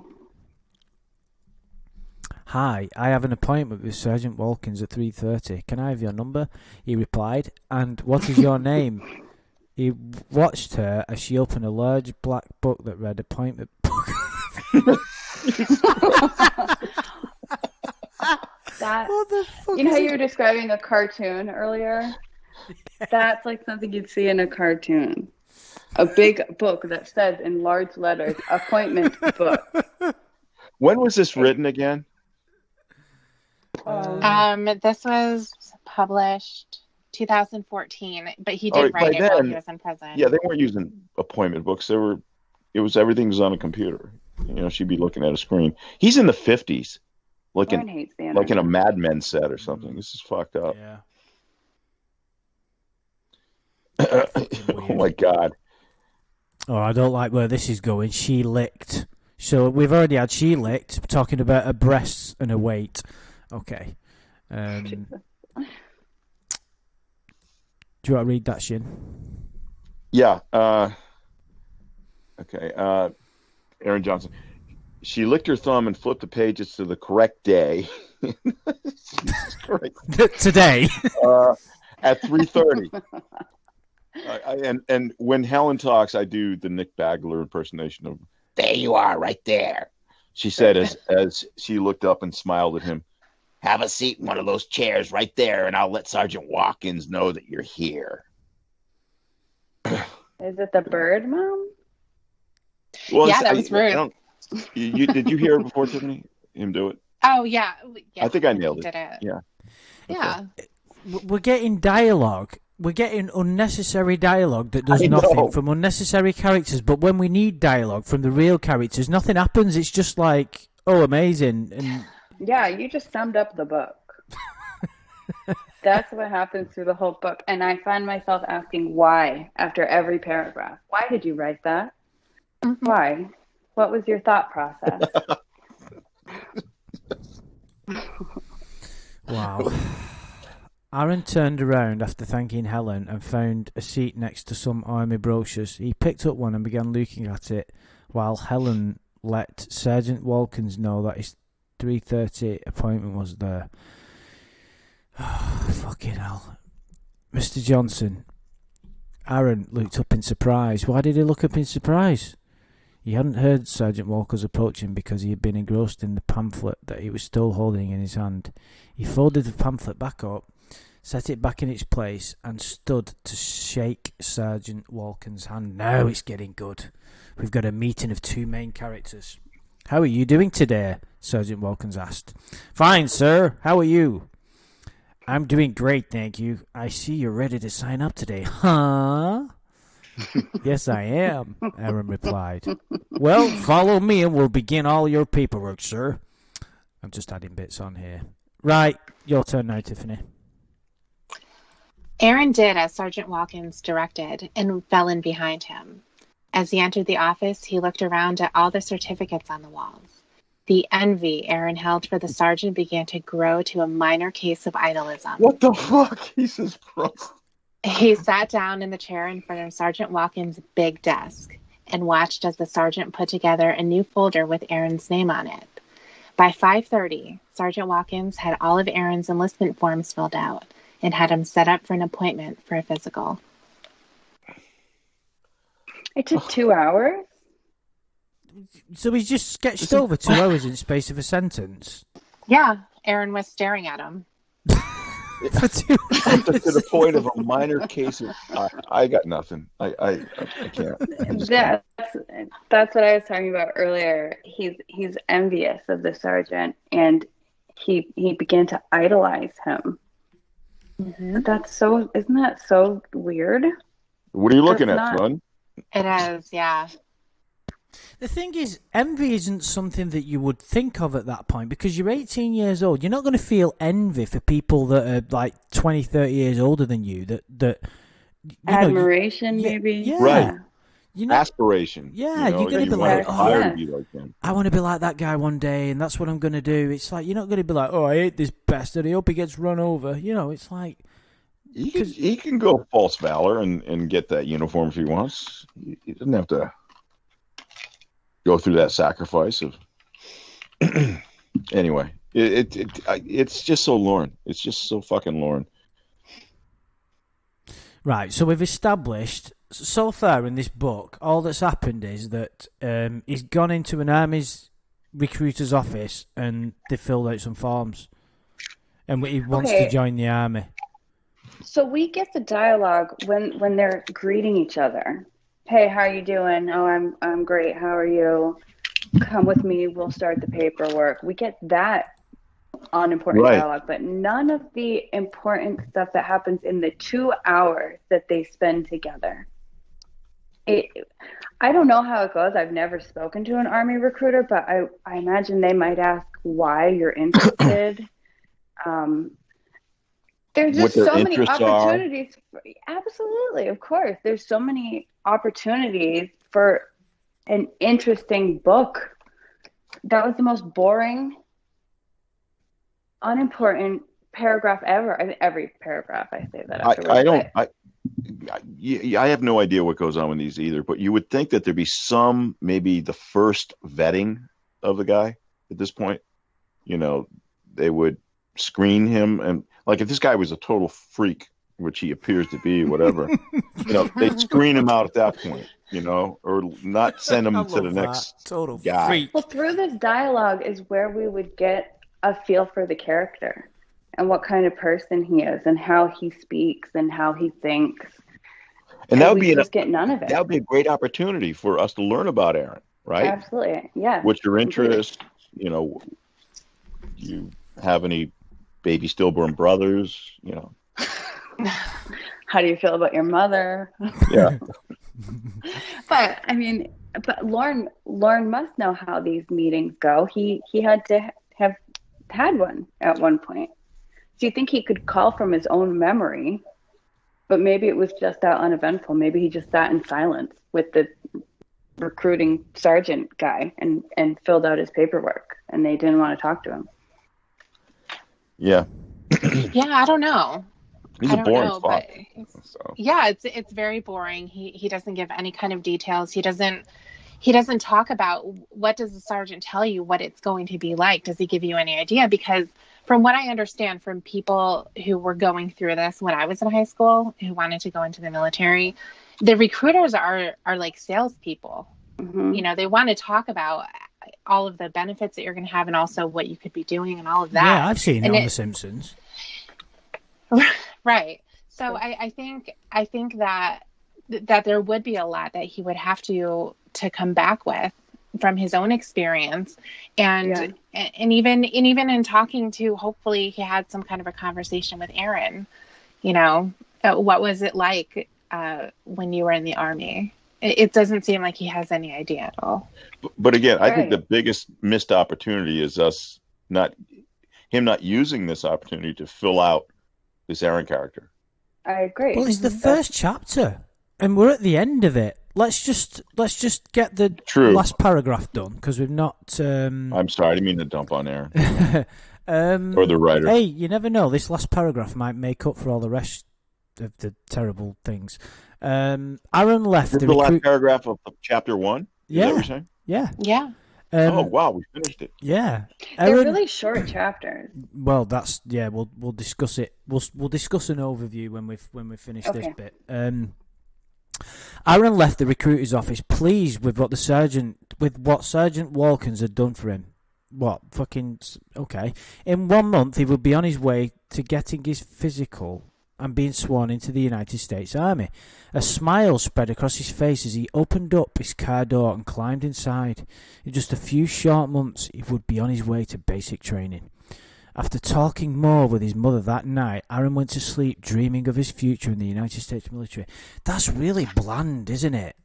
It's Yeah. there's I nothing can't wait there. to see if he describes basic training at all.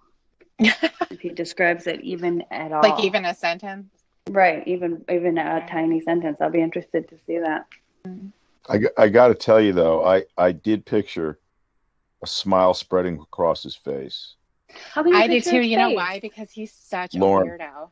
Yeah, Oh, you pictured Lauren's face. I pictured Lauren's. You know Wow. that creepy Yeah, that's scary. mouth closed smile that he has with Kayla and one of those. I could hear the terror in green Amanda jacket. James's voice. It's like a smirk.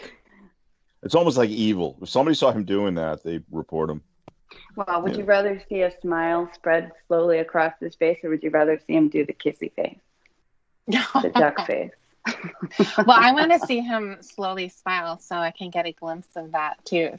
But he's doing it in such a smug way here too. He's just similar to what he did with Kayla, you know. Yeah.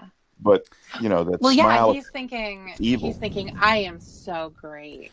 Yeah. There's another Look at missed what I'm opportunity as well here. After talking more with his mother that night, okay, what was the conversation like? Did the mother start crying? That it was a Well, reality? that comes up, Andrew. That comes up. Right. Oh, so I'm being a I bit. don't mean to cut you off, but that, Yeah, but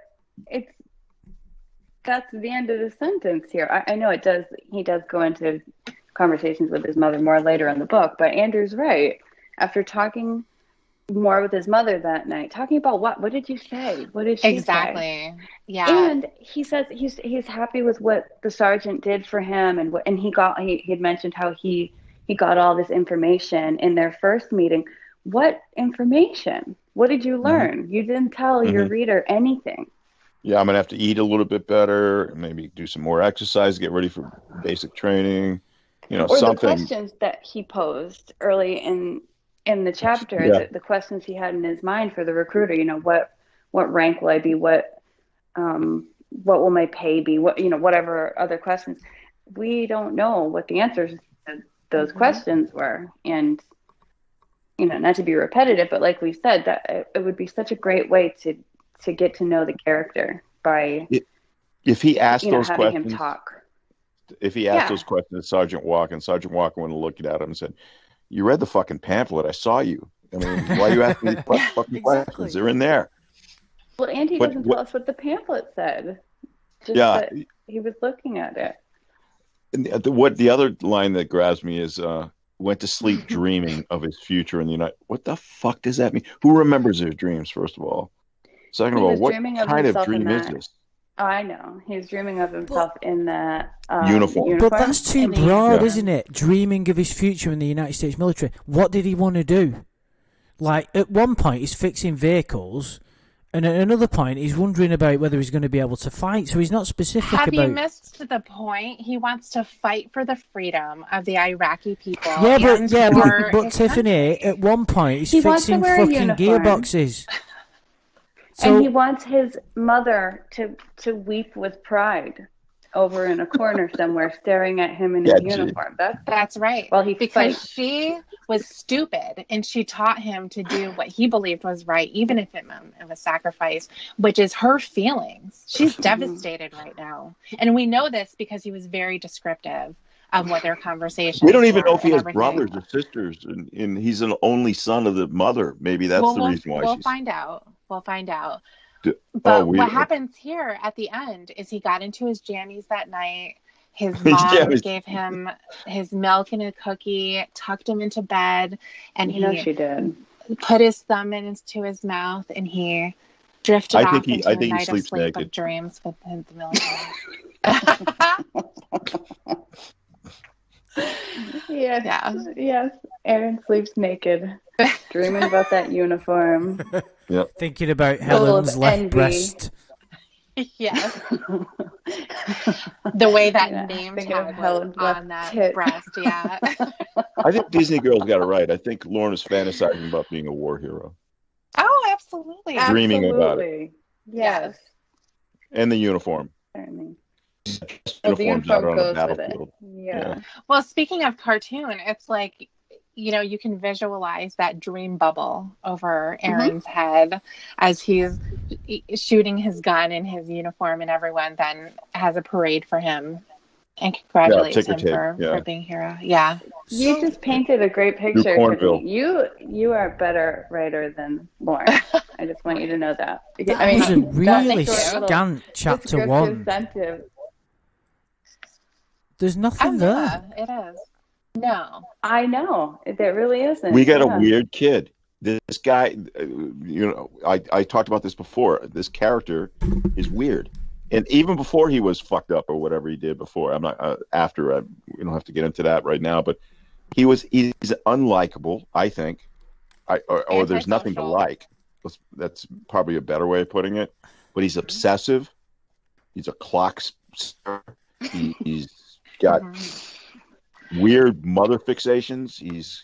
There's nothing about this character that is noble, that is somebody that, any novel, any movie, the protagonist you want to relate to and you want to root for. There's nothing about this guy.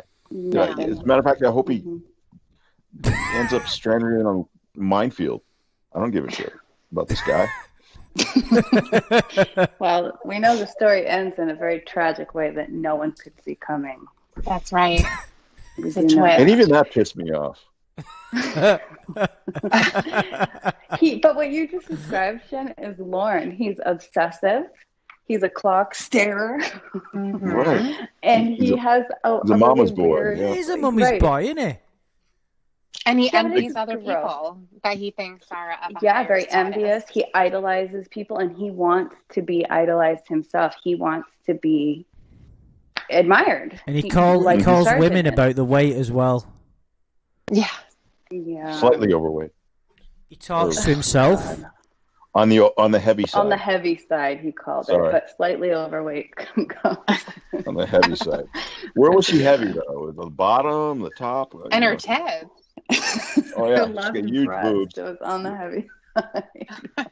Her ample bosom. Well, she wanted him Her to look motherly because bosom. she put her name tag there on purpose. But she did. Yeah. Yeah, he saw his mother in Helen. Helen. Yeah, but Right. he even said that. Do you not think it's weird how the only two women are both motherly characters? You've got the receptionist that was the only character that was described. That was the receptionist. Well, it's because the Aaron character is a virgin. Yeah. Well, there are. I would love if he described like having a high school girlfriend. That'd be awesome. All the women in the book are described as motherly. They're all. We see Helen here. She has a mother's air, even though he used the word incorrectly. And his mother, obviously, is the motherliest mother in the whole world.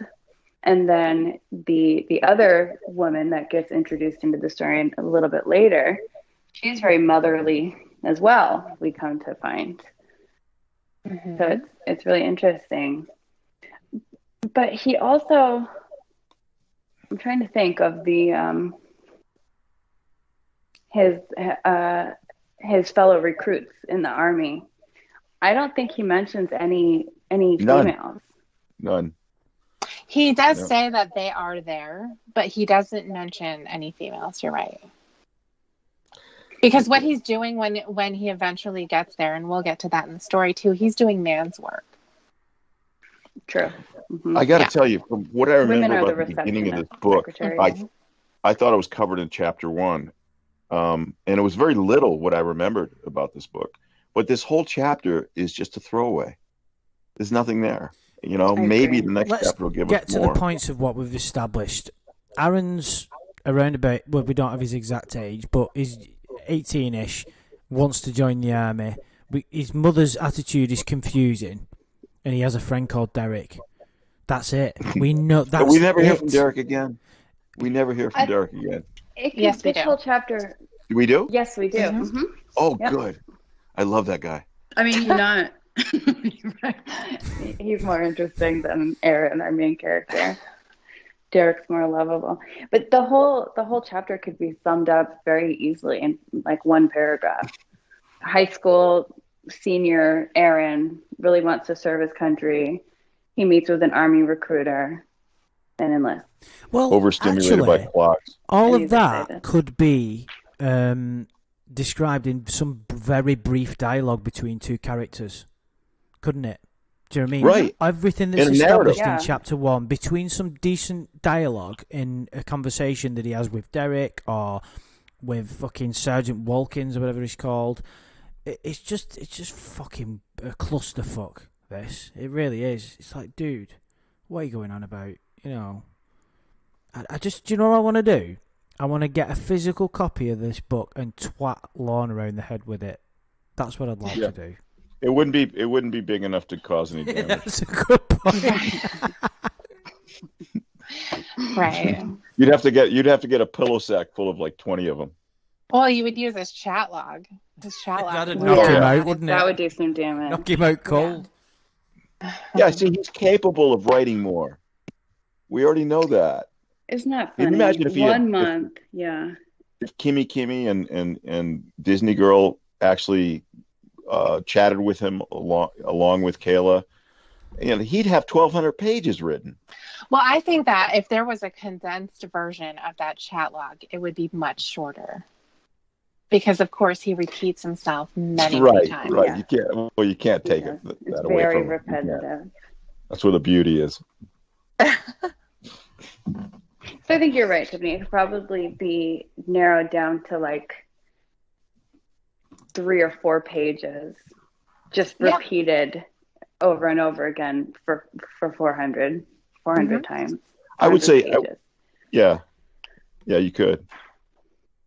I mean, what we're about to get into with the chat log, I mean, we've gotten to the genesis of their relationship and, the first couple of days. But when he starts to take her for granted, assume she's always going to love him no matter what and everything else, and he does his thing where he talks about his penis and wants to know what's in her mind when she looks at his penis and wants to know what her vagina, all that stuff is repetitive. And you can just take that away. And I think the chat log could boil down to, if you just use one of those instances, or maybe 2 or 3, could boil down to less than 100 pages. Oh, sure. I think it's way less than 100 pages. Could be. I do I'm giving him the too. benefit of the doubt that there's something else in there, But No, there isn't. yeah, and this book is very similar to that, but this is more filler. Everything seems to be just filler for him. There's nothing of substance, but he does have the story he's trying to get out, and it's a very, again, superficial story. There's no empathy at all. He doesn't even see how weird his protagonist is. He has no fucking clue that this guy That is says not a lot, likable. doesn't it? That really says a lot. Yeah. Well, it does, because he doesn't have any connection to the story, the characters, or anything, except for when he puts himself into the little parts that we can see. His But he mother, doesn't have any connection to this. Yeah. his mother dialogue, Right, Tiffany. and the other thing is, it's And- unilateral too about his mother. I don't think his mother goes crazy about him as he does about her. It's all these assumptions. Well, she sort of does, in the sense that she does a lot of she things enables that him. are, I get are that. very nurturing. But she doesn't that- fool herself into thinking that this guy is like, all the things he thinks he is. Oh, I that think are she good. does. You think she does? Yeah, Huh. Mm. I think I'm she does. starting to- Okay. Well, Well, because if you I read was the- just if you thinking read he's the using book, this. Shin, and did Right. your report, you'd probably.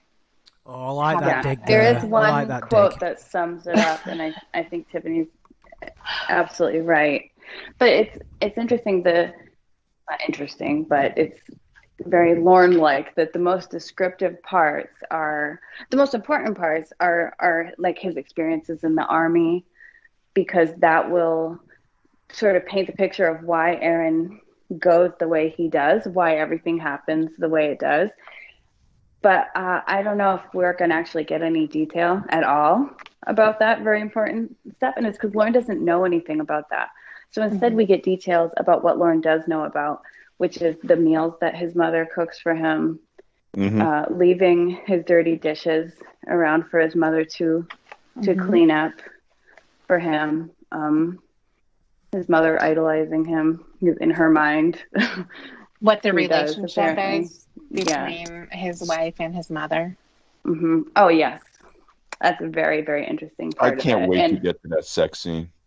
Oh, dude, I knew you wouldn't be able to go one day without mentioning that. I can't, Andrew. You're going to see why. You even message every time I wake up in the morning. There's a message from Shin about Lorne's sex scene in his book. You haven't peeked at it. You haven't read it, Andrew. I'm very. No, he hasn't. There's one thing, Amanda James, I'm quite good at in life, and it's delayed gratification. I hope that doesn't sound sexual, but what I mean is, if something's going to be worthwhile, I'm quite willing to wait. So I don't have any problem in waiting for it to be a reveal with you guys, and then I can piss myself live on air, basically. You're going to. Yeah. I that's why I think it's worth waiting for. It's going to make you so horny. You'll Well, to be honest, though, I'm thinking about it, imagining in my mind what's actually going to go on. It's nothing what you're imagining. Trust me. Oh, I'm imagining quite a bit, if I'm being honest. I don't think it's possible to imagine. I don't think it's possible to imagine it. Right, because just like his other writing, it's very confusing. I mean, if you were It's 6 a great years old, 7 years peek old. into Lauren's mind. Yeah. It's really great. It is going to be good. So, what I will say about the book, though, even though it's a very simple premise with no particularly interesting subtext or context or anything, the basic idea of an 18-year-old idealistic going into the army, it's kind of a good premise because it opens up so many opportunities, doesn't it? The wealth of things that could happen to somebody in that situation, I think, is quite so it is quite interesting, and there's a lot of scope for good storytelling, for a bit of hard-hitting realism, a bit of kind of social commentary. Not social commentary, but you get what I mean, like nationalism, things like that. But yeah, I've got a funny feeling Lon's not going to touch up any of that, which makes it even more annoying because you've got all this wealth of material to pick from. Right. There are countless stories, books, movies about young men and women, but traditionally they're mostly about men going off to war. Right. And they're incredible, stories, and they're interesting and emotional, and right. It's such an interesting thing to read about, and Lauren really it's like it's like a coming of age kind of thing for war characters. Yeah. But sorry. Go ahead. No, I was just going to say there are so many. It's not cliche, really, because all the stories are interesting. At least, the Full Metal Jacket, Platoon, just thinking about a few stories in there, following a recruit through that process. But a young person as well, because a lot of the stories that you see, like, a couple of the ones you just rattled off were, you've got people who are already established military people. But the idea behind somebody who's young and doesn't know what they can get themselves into, my mind is actually going in overdrive, thinking about the potential there for a good story. Like, somebody who just faces things that he could never imagine and changes his whole fundamental being in some way. And just so much potential. It's like, and this guy's babbling on about fucking cans of Coke and pizza. Do you know what I mean? Yeah, but you see in those books what it was, what the stimulus was, or what the event was that caused someone to change, and that's kind of a big thing. It's a very big thing. I know you don't like Star Wars, Shin, but I can imagine. No, I didn't say I didn't like it. I just don't get it. No, but I can imagine Lorne writing the one where Anakin turns to Darth Vader, and he'll just write in an hour's time. Anakin decided he was going to turn bad. That'll just be Right. it. They'd be like, Right. no plot, no. It's like, did we not get any Right. context There's there? none of Anakin's experiences that turned him towards the dark side. That's not important. Yeah, He's no gonna dialogue. That's None the of story. yeah. That's the story. describe Anakin's lunch and Padme's weight. That's, those are the Jesus. important things. You people. Anakin did have an interesting relationship with his mother, though. Lauren might focus on that. That's a good point. And that would there you had an interesting relationship with his mother that actually was part of the story. Whereas here, she's just kind of for his high idealistic kind of view of what a mother should be, kind of encouraging. It's kind of an buying ego cars. stroker too. Yeah. But here's Mom my car, loves you me know. so much. What a great boy I've raised. He's doing what I taught him to do and fight for what he believes in, even though we don't know what that is. And you're Bought me right. a freezer.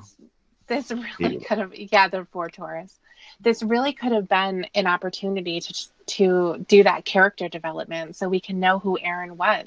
He doesn't have a dad, right? Which he only talks about his mother.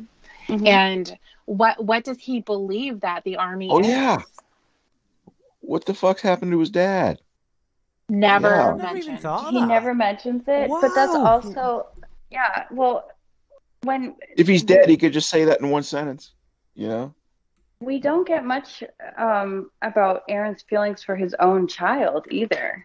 Their relationship is really lacking. This is his firstborn son. Mhm. That again, there's an opportunity to present, the dilemma that or the what's the word? The disconnect that Aaron's feeling between the love he has for his family and what's going on with his mental health or whatever ends up happening. But we don't hear shit about that baby. Just that mom's gonna babysit or the wife is always taking care of him. she's shopping, she's cooking, she's taking care of the baby, right? Yeah. But we don't hear any of his That's the feelings best part of the book. or any scenes with his child, really, like nothing Trevor. to give you an idea of how poor little Trevor, I forgot his name. That's how little Aaron cares about him or talks about him. Right. I'm going to have to read, I'm sorry to interrupt, I'm going to have to read what Lorne Legstrong's put. Aaron quit later because his sergeant told him what to do. I basically told him to go fuck himself. Yeah. He told me not to talk to other people in the platoon. Well, that would be if we don't even know what's going through Aaron's head. He doesn't even give us. Exactly. He's an obsessed little freak. That's the problem. He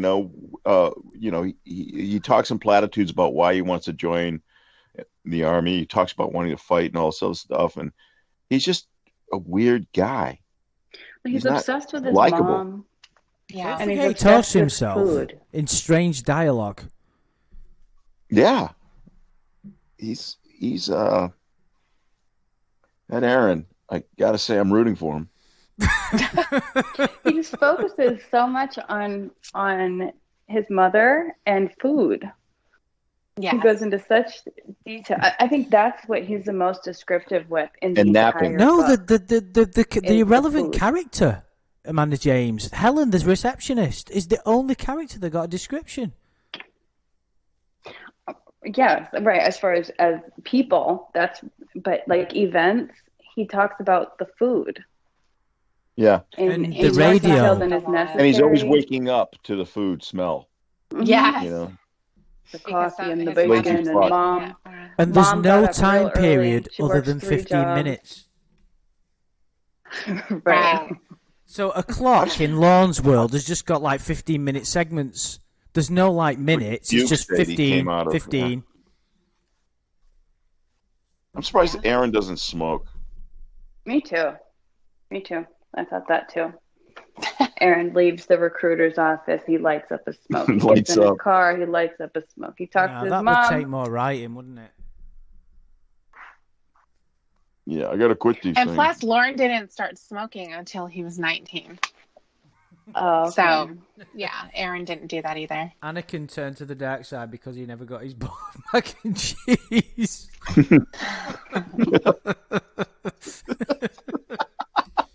finish We've all that been a boy. because it's got other Star Wars references I don't understand. He did $700 worth of work on Mace Windu's Starfighter, and his stage is still to see the mac and cheese. Then he slaughtered kids in the Jedi Temple. Look at what never Lauren even meant to Lightfon do wrote. Aaron is born. He lights up a smoke. I think Aaron does smoke. Lauren just omitted that part because he didn't want. In my mind, Aaron smokes. Okay. Yeah. Aaron can And be he smokes whoever a you lot. want him to be. Even the dogs are enraged at this book. Yeah. I'm fucking they're sick so of this. annoyed. Yeah. I'm picturing Aaron gobbling down pizza and cookies. I mean, the whole probably cafeteria is probably staring at him. Yeah. Fucking freak. Look at him staring at the Right. clock, gobbling shit. He's not even Right. chewing. As Aaron's trying to look for a seat, it's like that classic scene, the kids walking through the Yeah, nobody say, the "Hey, sit with us cafeteria. there." No. Yeah, everyone's saying seats taken, seats taken. They put their bags on it and everything. Aaron has to sit by himself right in front of the clock.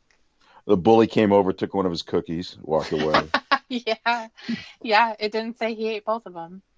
Did Lorne Gobbled 'em. sign copies of the book to sell when he was flogging all his gear on eBay back in the old glory days? That would have been a good idea. I don't know. Because he was That would've been selling a good signed idea. guitars and shit, wasn't he? Yeah, he signed pretty much everything that he had. I don't think He was would have had no problem with probation if That's he did that.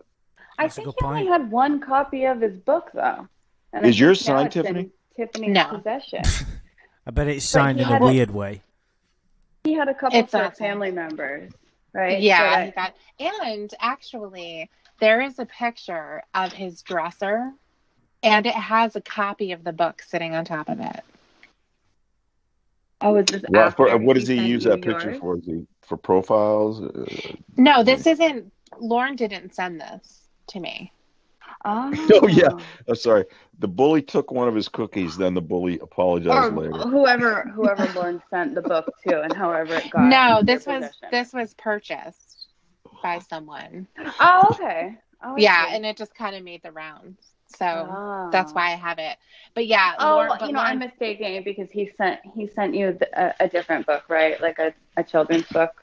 oh yeah, he took pictures of his children's book. Okay. Yeah. Yeah, don't with worry, his Tiffany. He's not ding going to at take the it back. bottom. Oh no, Don't but worry. he did. Yeah, but he said he wouldn't. He did eventually. So it's like, oh great. So you're sending pictures of a book that now I have to take and publish, do Right. all of the work to get this on printed page, and you insert your dick at the bottom of every picture. So Every Oh my picture. God, what? that's wonderful. When he asks you to send things back, how does he think that works? Does he think that if you just resend it back to him, you don't have it anymore? Of the book, you mean? Oh, he Anything, didn't. yeah. He didn't say that to me. I think he said that to Jamie at some point.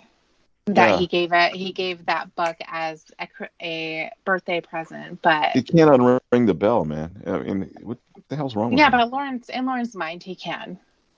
Or he's gonna call a lawyer and he's gonna go after you He's- for wire fraud. Exactly. Yeah. If that book was ever published and sold and just became this big hit, he would be freaking out.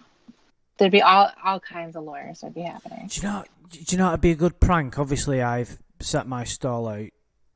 Catfishing and pranks are two different things, so no hypocrisy.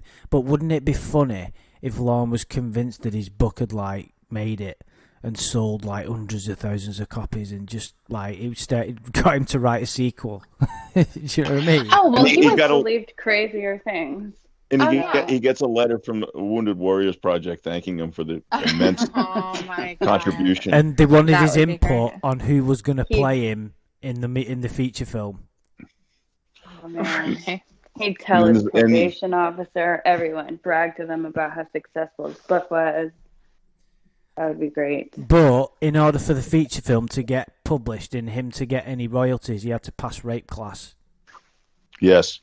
Oh God, it's like I can't remember that Aesop's fable with the fox trying to get the fruit or whatever. You just can't do it. Yeah. Yeah, you know, Lauren wouldn't be able to.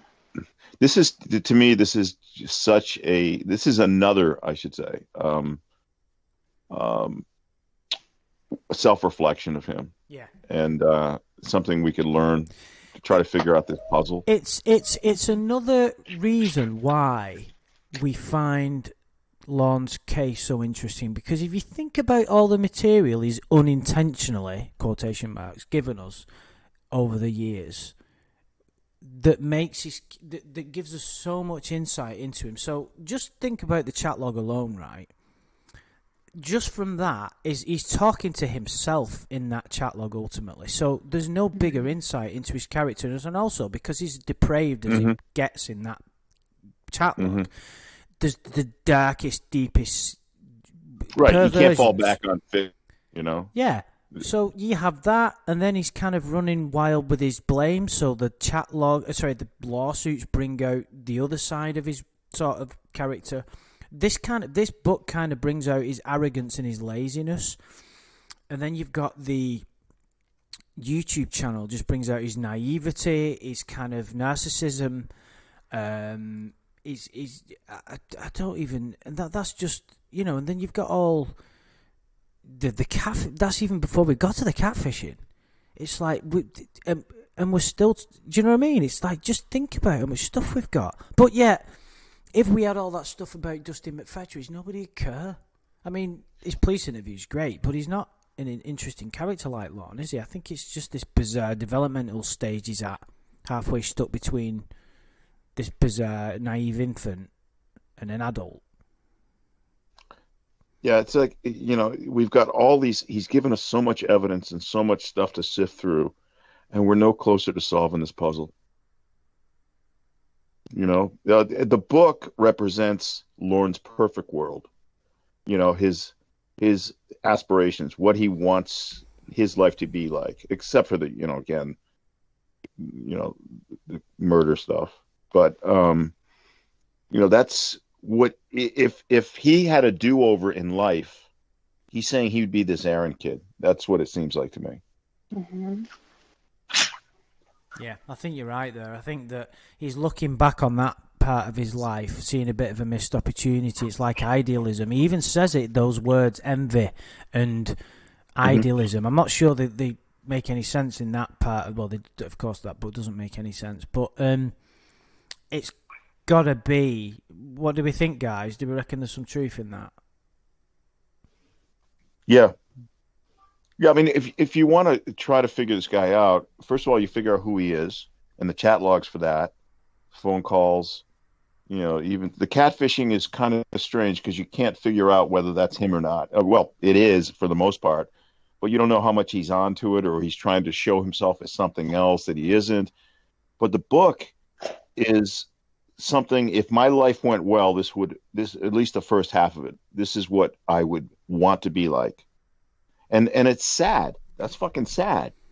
Because it tells you, number one, he doesn't have much life experience at all. To understand there's a lot more in the world than staring at clocks, right? and two, he thinks that that's a person that can be admired and respected.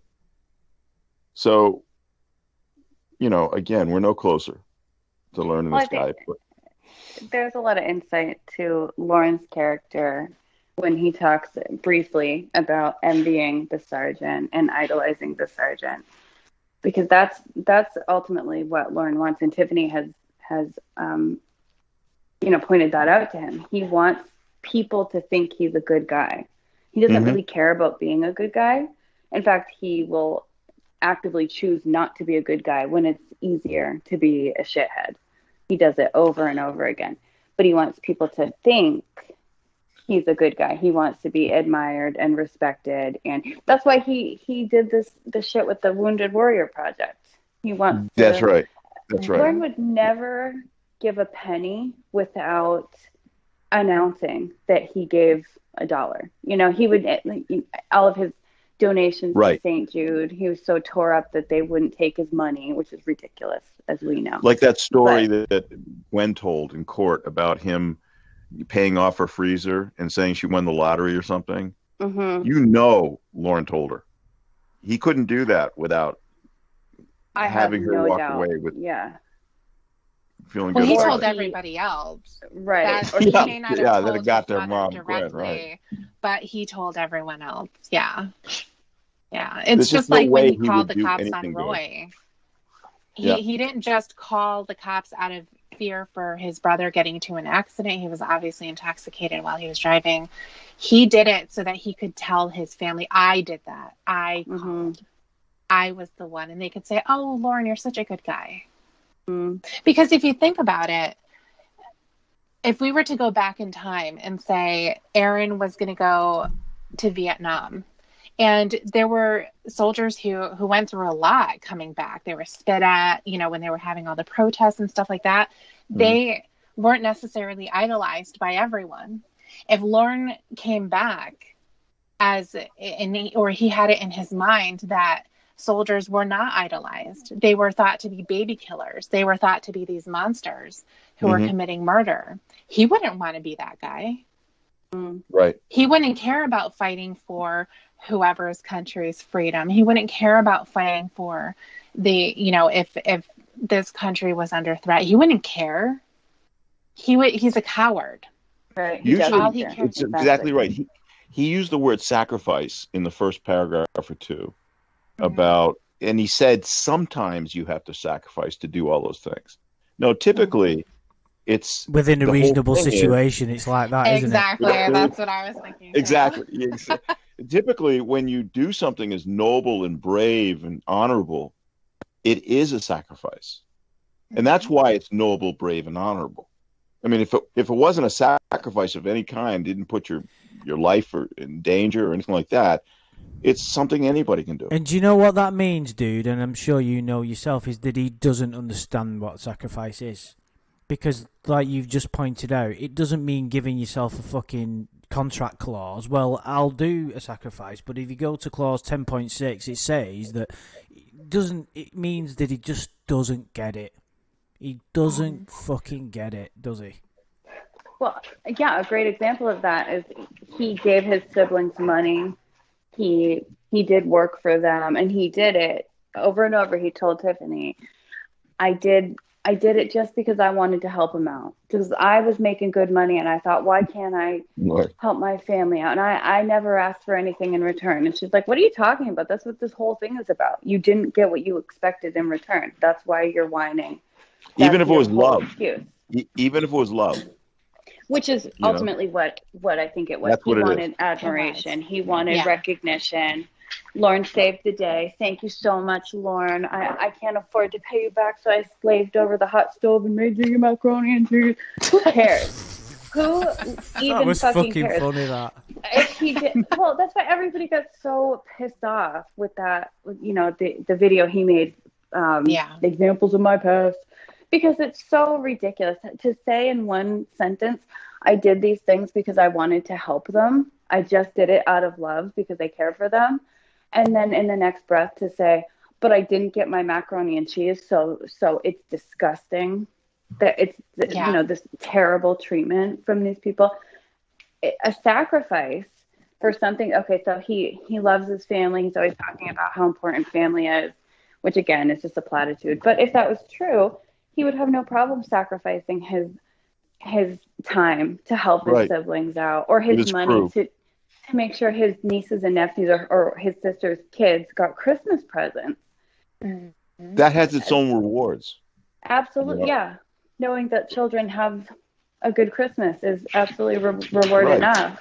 To hell with the deviled eggs. Who cares? Can I just bring up a quick point? I don't want to go into this too much because we have been going a while. When we did the last stream, we were discussing the possibility that Lauren might have narcissistic personality disorder. I know you have some opinions about that, Tiffany, with regard to maybe you feel it's giving him a bit of a get out, really. But if he does have that condition, which there does seem to be good evidence for, this would seem to be another very strong example of that. The kind of belief that you can write a book, that it's going to make money and that it's going to do well and that your name's going to be great. And the fact that, I don't know if we've even touched upon this, the fact that he thought people would buy a book written by a fucking sex offender. He's in prison for doing what he did. Do you think that's narcissistic or naive? Just dumb. I think Childish.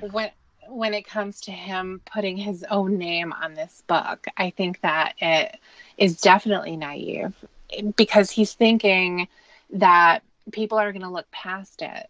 That's what his whole goal is when he's dealing with the public, dealing with his YouTube channel. Right. It has to do with, I am more than what NBC put out. Yeah, he always qualifies, quantifies, and ignores. Here's what I would say though about, just before I forget, when he wrote the book, he was in prison. He did not yet realize the kind of presence and infamy he would have. Obviously he had no idea how notorious he'd become online. So putting his name on the book. Yeah, he was in prison, so I don't think he finished it in prison. I think he finished it when he was on the outside. No, but still, even if he did, he wouldn't have known. He wouldn't have had a grasp of how this little community, if you will, online existed. Right, because it was published in 2014. Oh, okay, so it was before us. It was way before. Published. Yeah. I well, like as that far word. as being contact. Well, self-published, yeah. It was printed on a piece of paper that he had to pay for. We'll go with that. But yeah, he definitely is naive to that fact. And even when he is talking to somebody who's a catfish, and we can talk about this another time as well, but he's going to know. He knows that the person he's speaking to is not necessarily who they say they are. He's fully prepared for that. If you look at the Winnie character, she changed people 3 times. Mm-hmm. And he didn't care. If Jamie were to show up at the airport and not be that model that he has pictures of, he is fully prepared for that to happen. Yeah. And he's not going to care. All he cares about is that you see him as a good guy. It's why he called Ramona again after she said, I lied to you about everything. I've recorded everything. You are online. You are being laughed at by everyone. And he calls back 6 months later and says, "You have feelings for me." Yeah, exactly. Because he that's what he believes. He wants that so badly. And even though the Casey character is bullshit, and that's really funny as a concept that he would even buy into, but that to him is the ultimate vindication that there is somebody there who is fully aware of his situation, helped Perverted Justice and Dateline to get him into that house, and then he goes to prison. But she saw something different in him. Yeah, I think that's a big delusion. Yeah, that's a huge thing for him. It's yeah, so that's all he he had that talk with him, Tiffany. You said, why would you even want to know what she thinks? You're talking about Casey, the real Casey. Mm-hmm.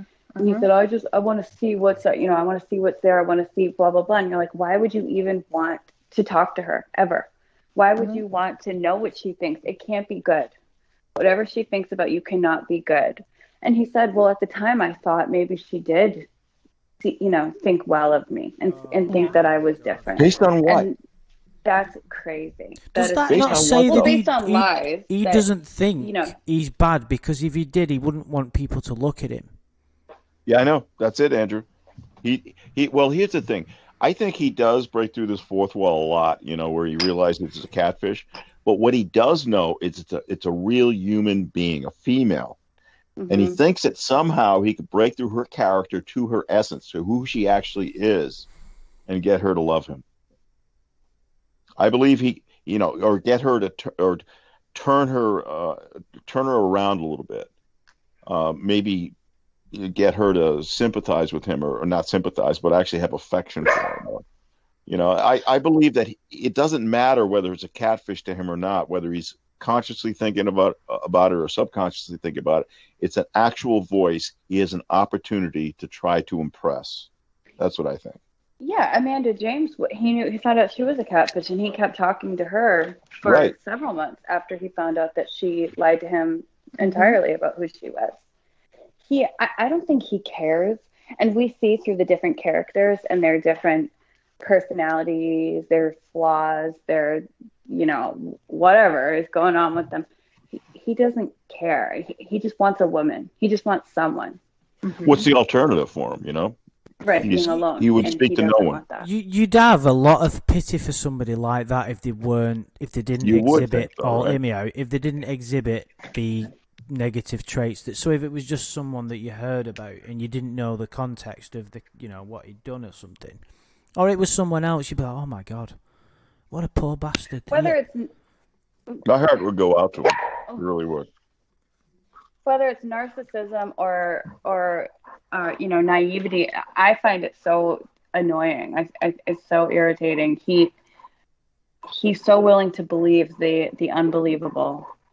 In conversation with Debbie, again, once he tried to impress Debbie by telling her, well, that's why Winnie loves me. That's why she says I'm her soulmate. Yeah, I hate she knows. That. Oh, she knows what envy, what I am. That's she Winnie. knows what kind of person I am. Right. And what we know of Winnie is that she's probably not the best judge of character. She's severely, mentally ill. Just the craziest character that you could create was created.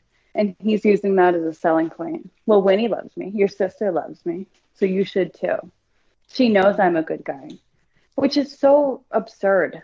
It's just so ridiculous.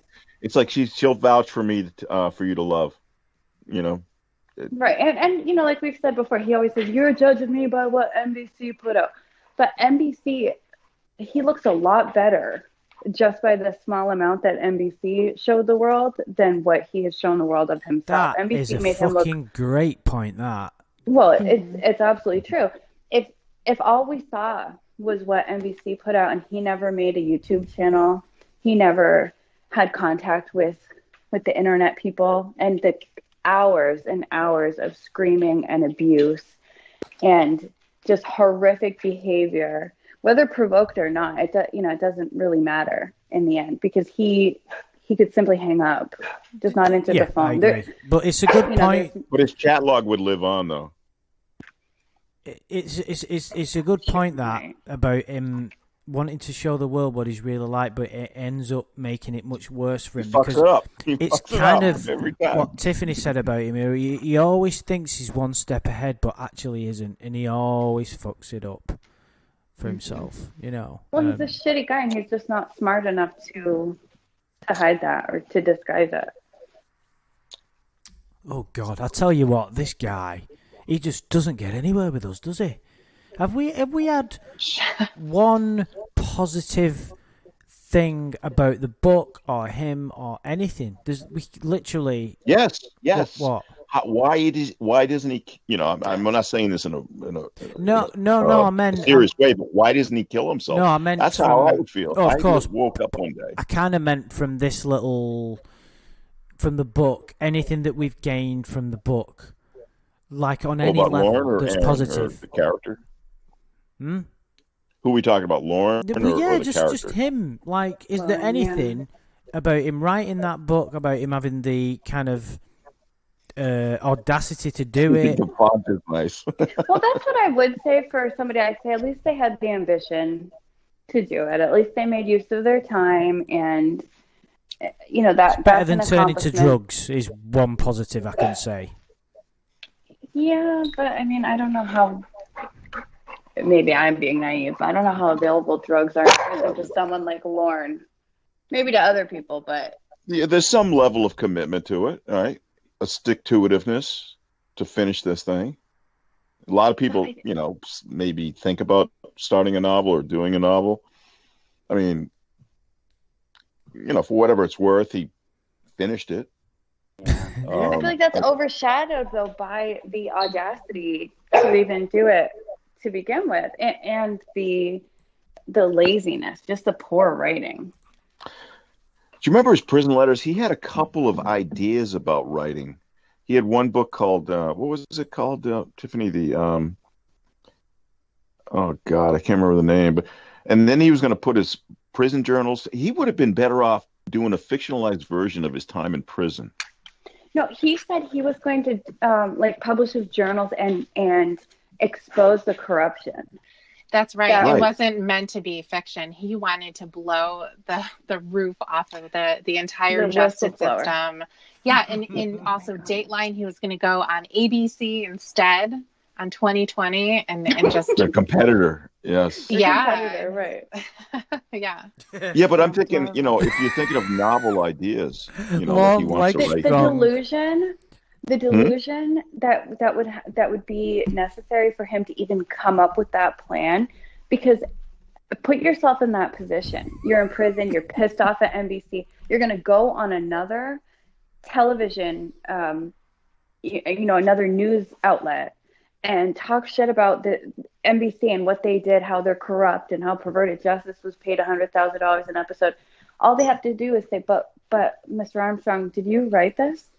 Did you write Mr. Penis is thinking about Miss Vagina and go into detail about pressuring her to masturbate and show up? True. To have sex with a little.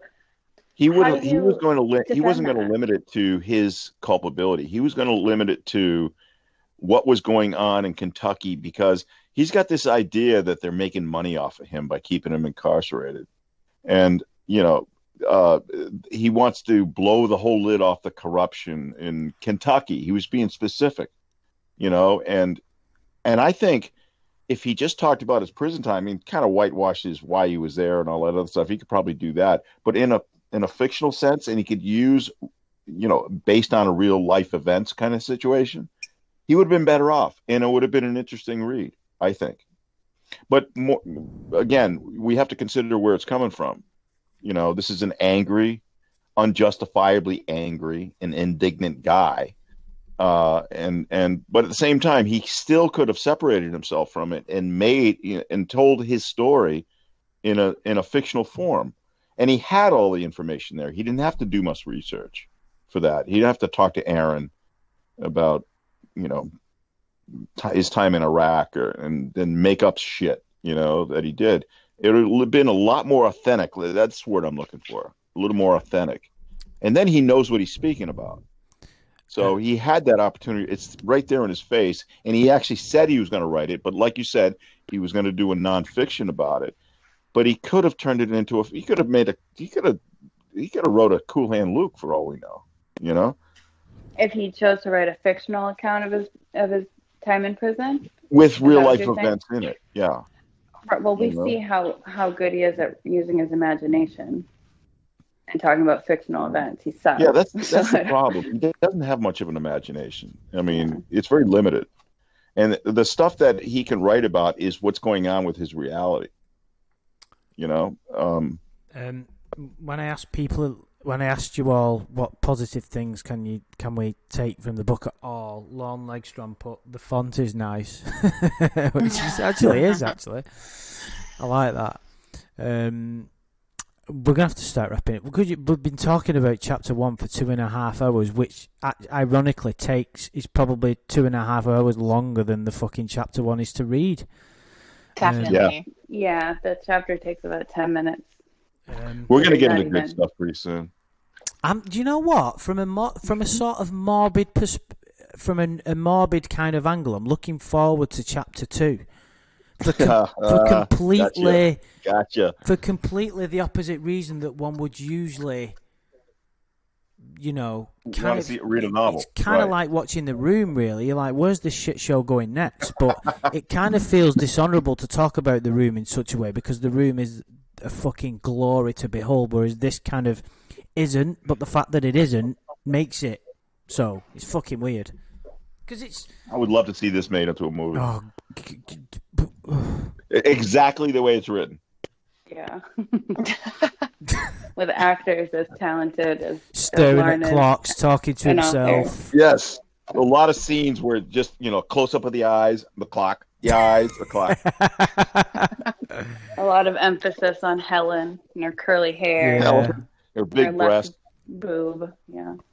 Wow. Well, guys, I think we've done a comprehensive job there of breaking down chapter. You know what? If we applied our energy and insight to actually something worthwhile, we'd be millionaires. Yeah. Lon should be very grateful. Definitely, there's no meat left on this bone with chapter 1. I don't think. Oh, I don't know, dude. We'll come back and talk all over again if we have. I know. Yeah. We'll probably talk about it again next week. Yeah. Yeah, we will. Just like the chat log, we're not done with that. Even though we're, even the part that we're done with. Yeah, if we're we not are really done with. available next weekend, we might have to go back to the chat log because it's been a Yeah, long I'm good. time. I think so far. Did you hear Shin's enthusiasm? Yeah, I'm good. Fuck it, like, dude. Okay. Well, it's me that gets, I'm screwing everybody up more than anything because of baseball season. But Oh, you're not screwing blocking everybody off. up, dude. It's. I think there'd be something fucking wrong with you if you put this ahead of your fucking baseball. So. Right. I did. I think you should I start blocked paying off a few attention to times. us. Yeah, I do, to be honest. I'm glad you said it. But I will say, Tiffany, Amanda, James, and Shin, thanks for chewing the fat of chapter 1 with me. I've enjoyed it immensely. It's been great. It's been great, but it hasn't. It's a very, very strange.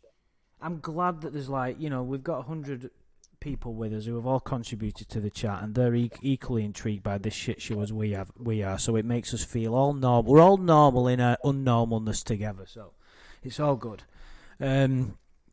So hopefully we'll be back next week, guys. We may do chapter 2, or we may go back to the chat log, or we may do the uncut footage, or we may do the outside footage. Put in the comments what you want us to do. How about that? Huh? We'll consider it. Put in the comments what they. Well, I don't know, dude. I think we've got plenty of material to.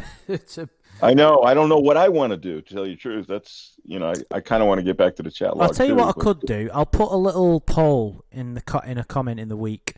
To that'd see be cool. People want to do chapter 2. Or they want to go back to the chat log, and we'll see, and then we'll be guided by that. Should we do that? Yeah. Can we have an option where we could read straight to the love scene? Oh no, No, we have to. I would love do to. the build up. We have to do the build up and actually get agree. there. Yeah. We got to get there. That's the problem. How many Andrew. chapters are there in this book, by the way? I think there's 12. There's one where it's just 11. like one paragraph. I tell you what There's we will 12 do. chapters. I tell you what we'll do now on record, right? If we don't get to the sex scene before Lawnmas Day, on Lawnmas Day we'll stream the sex scene. Oh, that's so good. What chapter is the sex scene in? Do you know off the top of your head? Chapter It's 6. It's ahead. It's 6. Okay. Yeah. But I want chapter you to 2. read the chapter and put it on our channel. A lot of God, that's so gross. life events happen before Dude. that. Like, Don't tell us any no more spoilers. about the No spoilers.